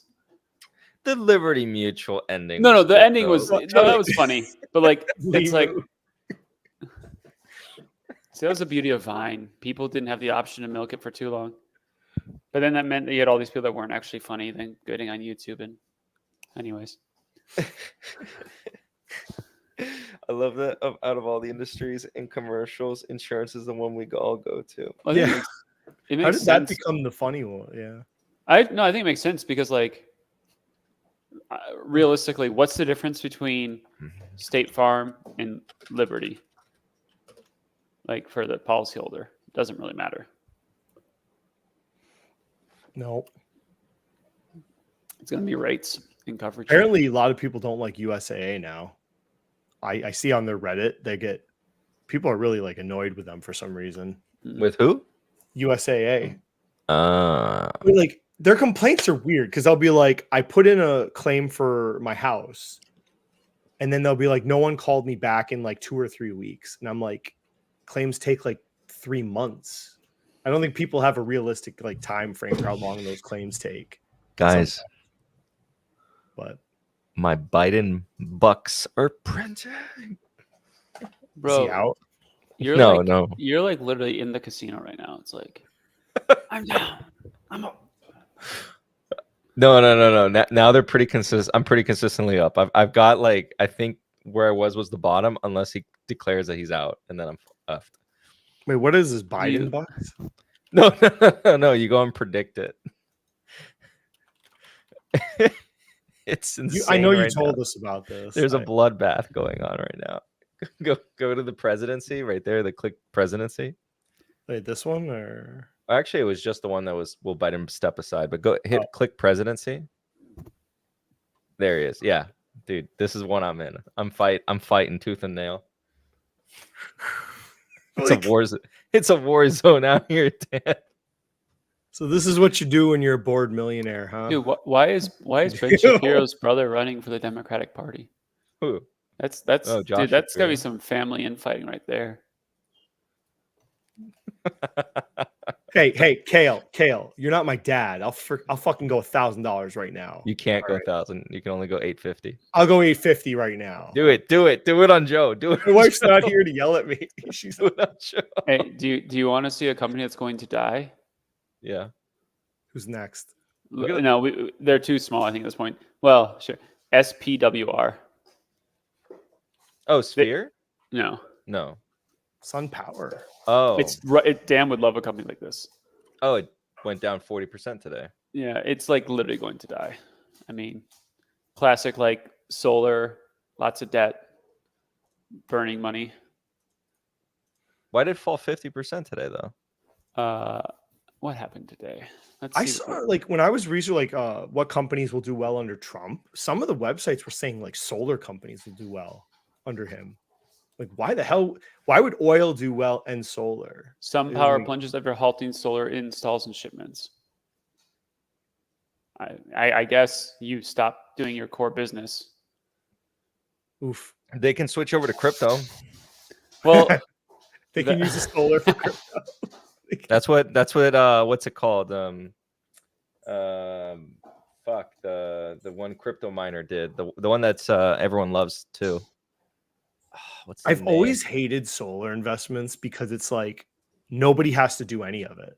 I don't know. I just like well, dude, have you looked at? you don't have to put panels on your roof. You're fucking hooked to the grid. No, can we You actually have talk that about this? choice, Because this is a like- large cap. Why is Sunrun not a zero? Sunrun. Okay. 3 billion. Sunrun. I mean, it's shorted to hell. Is it? It's 23%.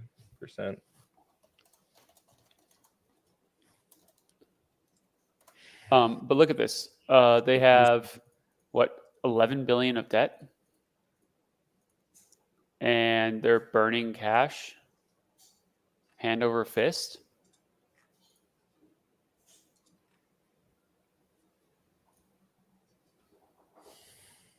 Can't short them all. Oh my god, look at that debt. Holy crap. Like, why is this not a zero? How much cash do they have?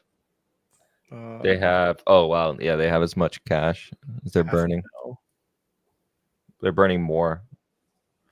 That's a lot of capex. Is that slowing down? It's like $3 billion in capex with Uh, already negative net operating cash flow. Oh, look at that! Look at that juicy cash from operations.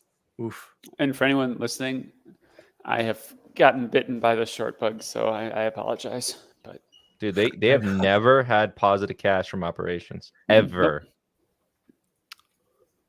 This is kind of where I start when I'll like look at a company. Sure, I'm like cash from operations. Like, But like, why does your business even need to exist? It's like, nope, you can't make money. like what's the cost to buy puts in this thing?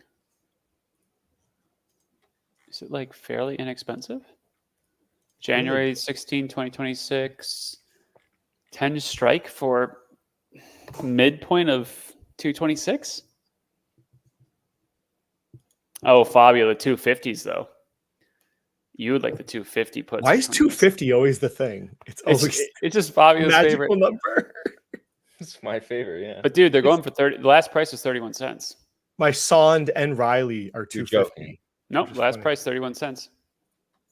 On the For how 250s. far out? 2026. What month? January.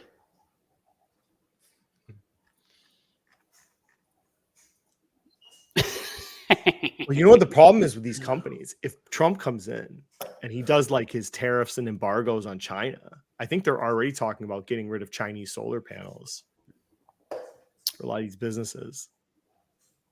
And Is there's that good or bad for them? I mean, I don't think it's profitable to make these in the US at all. And like Jesse was saying, like it's the cost of these systems need to come down to make them more with the interest rates the way they are. So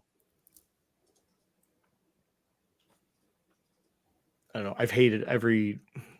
I guess commercial solar would be the one I would pick if I had to pick one of these, but because some of these companies they do it for the tax incentive and for the whatever the environmental friendly people in their organization. I'm just trying to see what management said about like forward guidance. We ended the quarter with 783 million in total cash, a decrease of 205 million compared to the prior quarter. Q1, which is typically the weakest quarter for cash generation due to volumes, was further impacted by one-time costs from financing activities we completed this quarter. Cash generation. Wait. They still do leasing in their systems. Wait. Explain Holy this to me. shit. This is Q1, right? The Q1 call. Yeah. First, okay. Dude, this already doesn't make. Oh wait, are they saying because of the financing? Hold on, let me go back to this.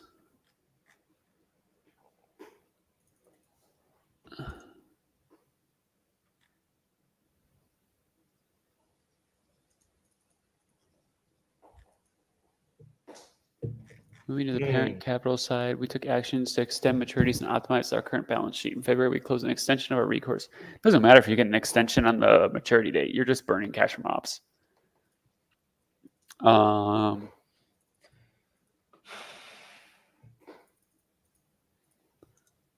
Since since the start of the year, we have closed 2 ABS transactions.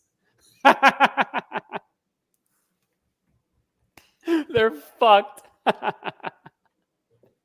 Sunrun. We're talking Sunrun still. Yeah. Oh boy.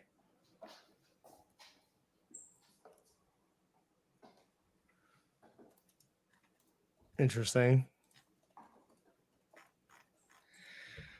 Andrew's going to put every business out of a. I'm going to ask someone who actually might be interested in this size. See what he thinks. I was looking at their guarantee.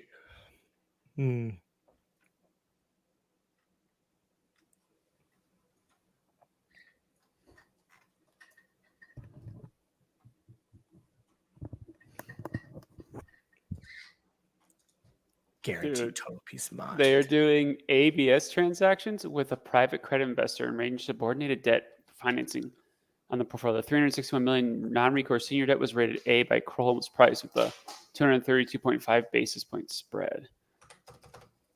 Well, yeah, it's they're like, this is cheaper capital. Yeah, because it's securitized by. I wonder what they're securing. Is it like receivables, or is it like their solar panels? My broker's loading. I'm trying to see how much it costs.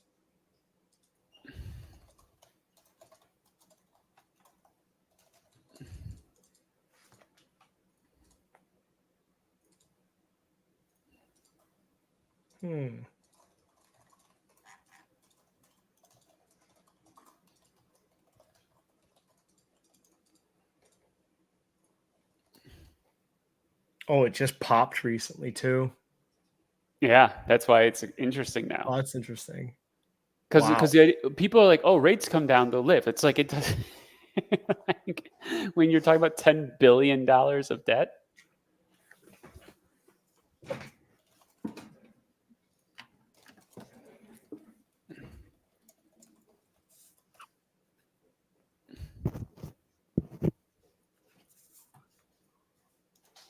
Hold on. Should I pull up there? See this like pumping of a lot of these stocks recently, like the last like week or so, I think gave some interesting opportunities. I think this is one of them.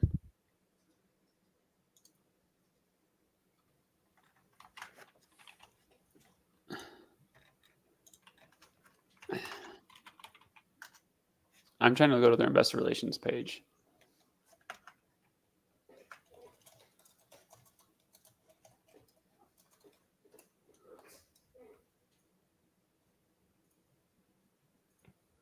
Let's see, runs. I want to see what they did their ABS on.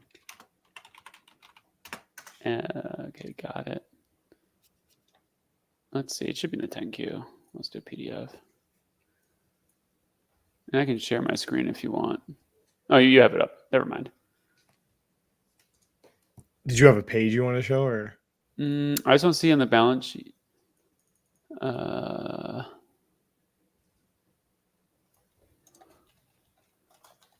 Waka waka. Waka Waka. It's because they also impaired their goodwill, but their most recent 10K critical audit matter. Second one. I mean, at least they got an unqualified opinion. So they're securitizing their solar energy systems. So wait, the cash that you're looking at probably includes the restricted cash too, right? From which aggregator? Yeah, so they have 300 million of restricted cash. So here's a securitized loan, 3.3 billion. Total non-recourse debt. Okay. So basically taking the solar energy systems are just their panels and everything, right? Yeah, they have a modest amount of restricted cash for longer term assets, but the bulk of it though is current assets. That is correct. Dude, loss from operations, 183 million. Then you have 192 million of interest expense. They had an other income of 89 million in the quarter. I wonder if they just like sold something.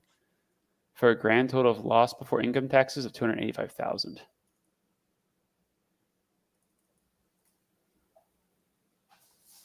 What's with they have a large non-controlling interest. Is that the VIEs? That would be my guess because that was the other critical audit matter. Go to the statement of operations, Dan. Fabio, are the prices juicy? They're pretty juicy. It doesn't look like Merrill will charge me a borrow cost. Do you want, what page is it? Just right there. If you click on, there it is. On the link. Yep. So yeah, I think you have to scroll down. Okay. So zoom in a little bit. Hey, people are getting their wish. Be sure to like, Okay. comment, and subscribe because this And is due diligence in real time. Okay. Look at this. So, and we can't see the whole thing, but if you see net loss, 283 million, net loss attributable to non-controlling interests and redeemable non-controlling interests, 195,322. That percentage has gone up a lot over the past year because if you scroll over to the right, look at that Yeah. as a percentage. So basically, they're like already in a way selling off the company. But so I don't know. It's almost like, so what's the stock done? It's gone up like 50% in the past 3 months, but over the past year, it's only down 21%, 22%. It's holding up. Why? Probably just hope for next year at this point. Even if interest rates come down. Okay. You have to have interest rates come down a lot, and you have to have energy prices go up a lot. I don't think people think about that part of the equation either. Like if you come to my house, because this is residential solar, right? This is all resi. Seems like Residential solar is like awful. And like obviously this is just the beginning. Like we'd have to do more research, but it's like looking like, I don't know, man. And look how bad this quarter would be if they didn't have 90 million of like other income. It Yeah, doesn't. it's residential. It doesn't match all the criteria of the list, Andrew. What's wrong with it? Market cap. Oh no, it's not a shitco. It's not a shitco yet. We're catching this as it becomes one. I mean, it's probably shitco, but like It doesn't match the list. Okay. Net It cash does not used in match. operating activities 143,093. Payments for the costs of solar energy systems 538 million. The other thing is, let's go up. They've had some inventory build up, but not a lot. Although, when you've had inventory build up and your revenue's gone down, that's pretty rough.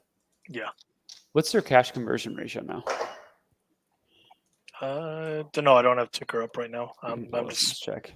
looking through Edgar. Because when you're financing this much, That matters. asset turnover 0.1. Okay.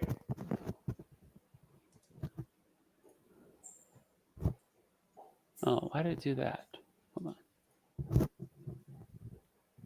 Yeah, that's a lot in other assets. They've actually. I wonder why this is saying they've gotten a lot better in their cash conversion cycle. Accounts payable went up pretty good chunk. Oh boy. Did it? Yeah. Convertible senior, I don't know. Deferred revenue. I mean, most of their balance sheet looks like. Fair value. There we go. Okay.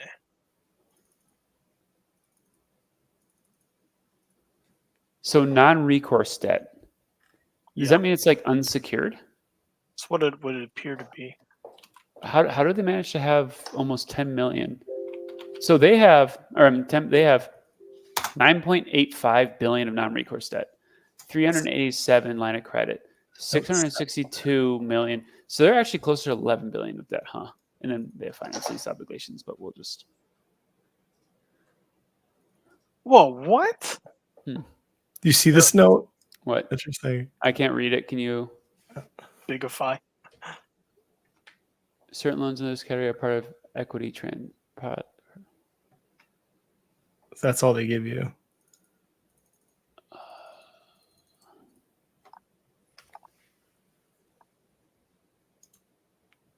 Isn't that nice? Their documents don't even convert right.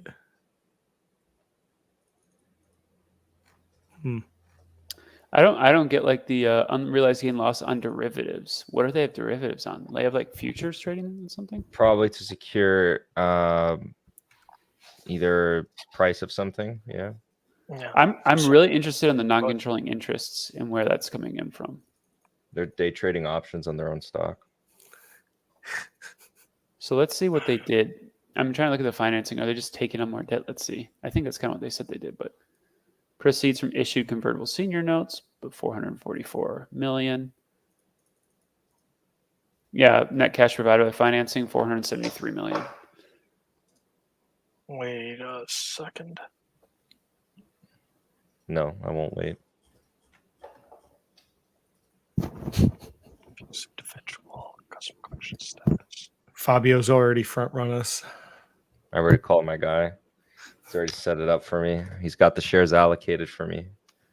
Fake Alias says never had positive operating cash flows and is a solar company. It's a shit go.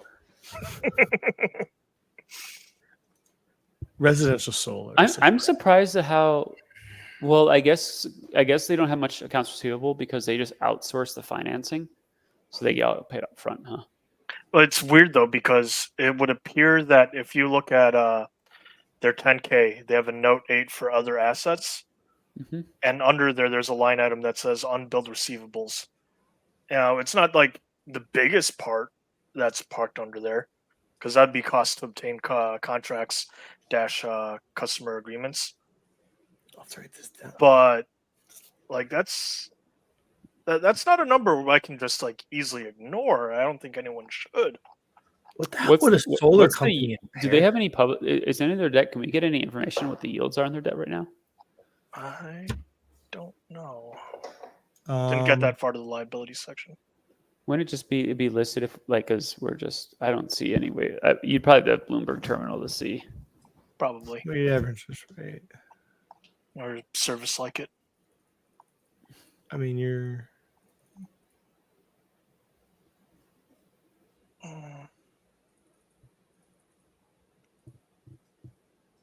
Oh, they have interest rate swaps. That's what the derivatives are. Yeah. Oh, so they're helping their customers finance. Mm-hmm. Wonder what would a solar company impair? I wonder. The entire business, maybe. I wonder if they bought like a battery, like they bought like some shitty battery company and it didn't work out. The company consolidated various VIEs at March 30. I always love asset-backed securities, and you're a company making VIEs at some point. It's just beautiful. Yeah, I'm beginning to hate that acronym. Like the more I see it. There's two analysts that think they're going to hit profitability in 2027. Okay.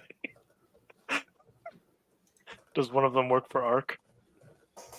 No. They'll hit profitability this year. No. Okay, so this is the really important thing.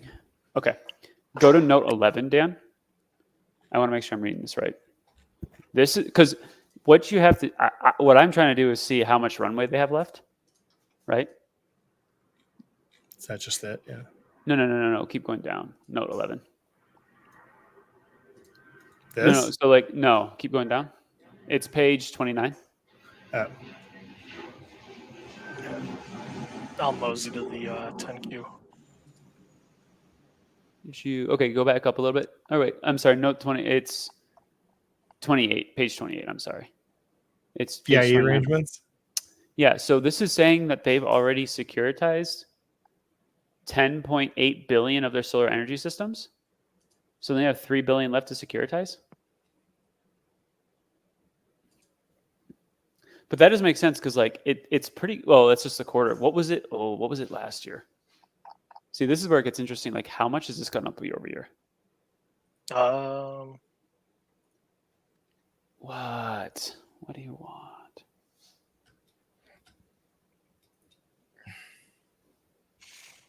By the way, you know who like put this on my radar first?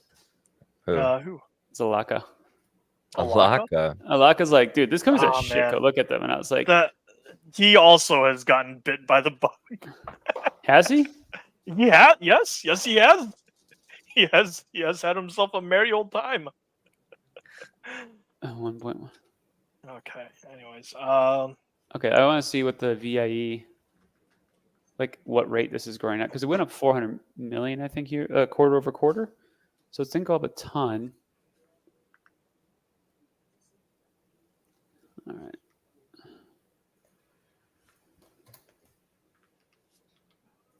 Damn, they're getting like a free icon. Look at this, Dan. not just an icon, like actual due diligence in real time. Like viewers have always complained. Alaka's on a shorting rampage? What? I'm not sure it's a rampage, but like he definitely has been bitten by the bug. Okay, so let's see here. I'm trying to go to... No, okay. So let me just look up VIE. Two pigs.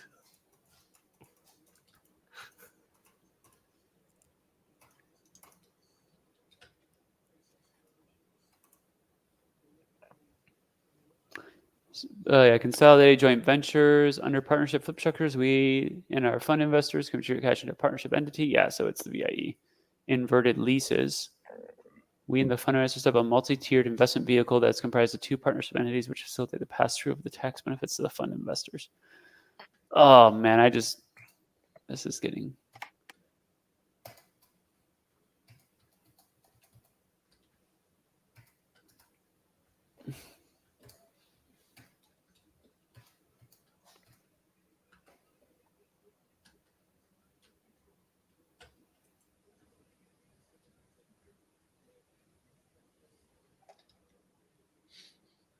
So solar energy systems net as of December 31, 2023 and 2022 were 10.5 billion and 8.9 billion respectively.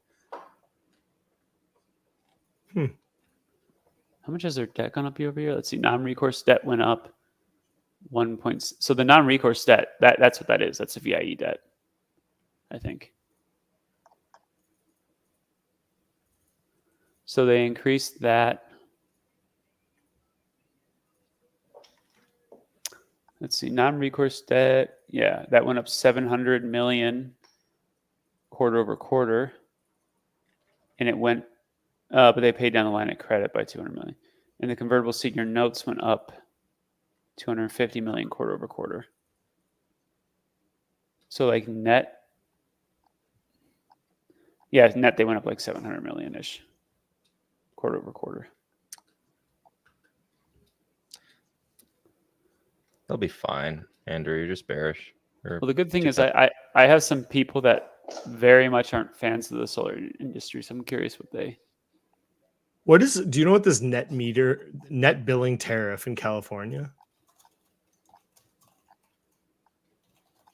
I'll have to look that up.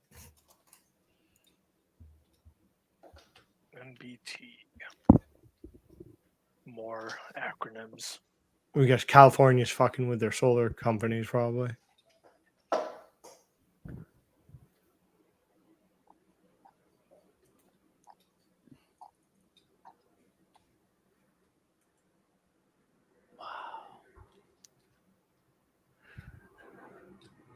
So here's the question. Like, how long does it take before these? Because the other thing I wonder is like, you're building up inventory. Is this inventory like, would I be okay getting their inventory from 2 years ago? I don't know. I don't know the answer to that. I think they do decay. But I'm not the best person to ask that. But that's do they have info on the, so they should have info on their asset-backed securities. Let me see. Somewhere in here. Like with cons, I can go and look at how funded the asset-backed securities are every month.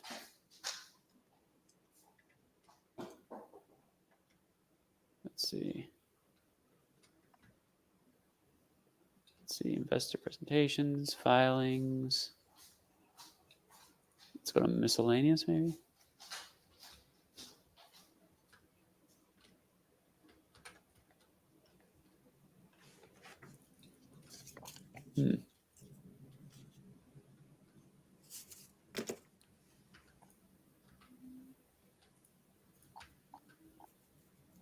Okay. Thank God for footnotes.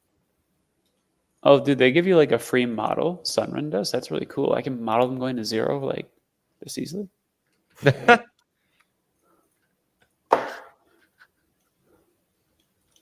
hilarious. Yeah. I'm not even in Sond fully, and you guys are like, let's do the next one. Well, You saw how much I still have tied up in a certain company. Where the Victor Lap is. What, I've gotten enough out of a con that Son is good to enter, as you guys have already seen. Yeah. I like Sond was easy to look at. I'm like, Why does this exist? Son is even shittier than Con. Take That is Airbnb, take all the good Yeah. things about Airbnb and throw it in the garbage, and then create a shittier business that actually owns the buildings. It's taking And not the WeWork's shitty subleasing model and putting it with like an Airbnb overlay, Yeah. and also And then take you have out to, the and then you have quality to of go on WeWork. Airbnb to rent out these places. Yeah, because they have no network effect. Because no one, yeah. What a stupid ass business model. The crazy thing about this one though is Sunrun still has a $3 billion market cap. No, 3.7, almost $4 billion market cap.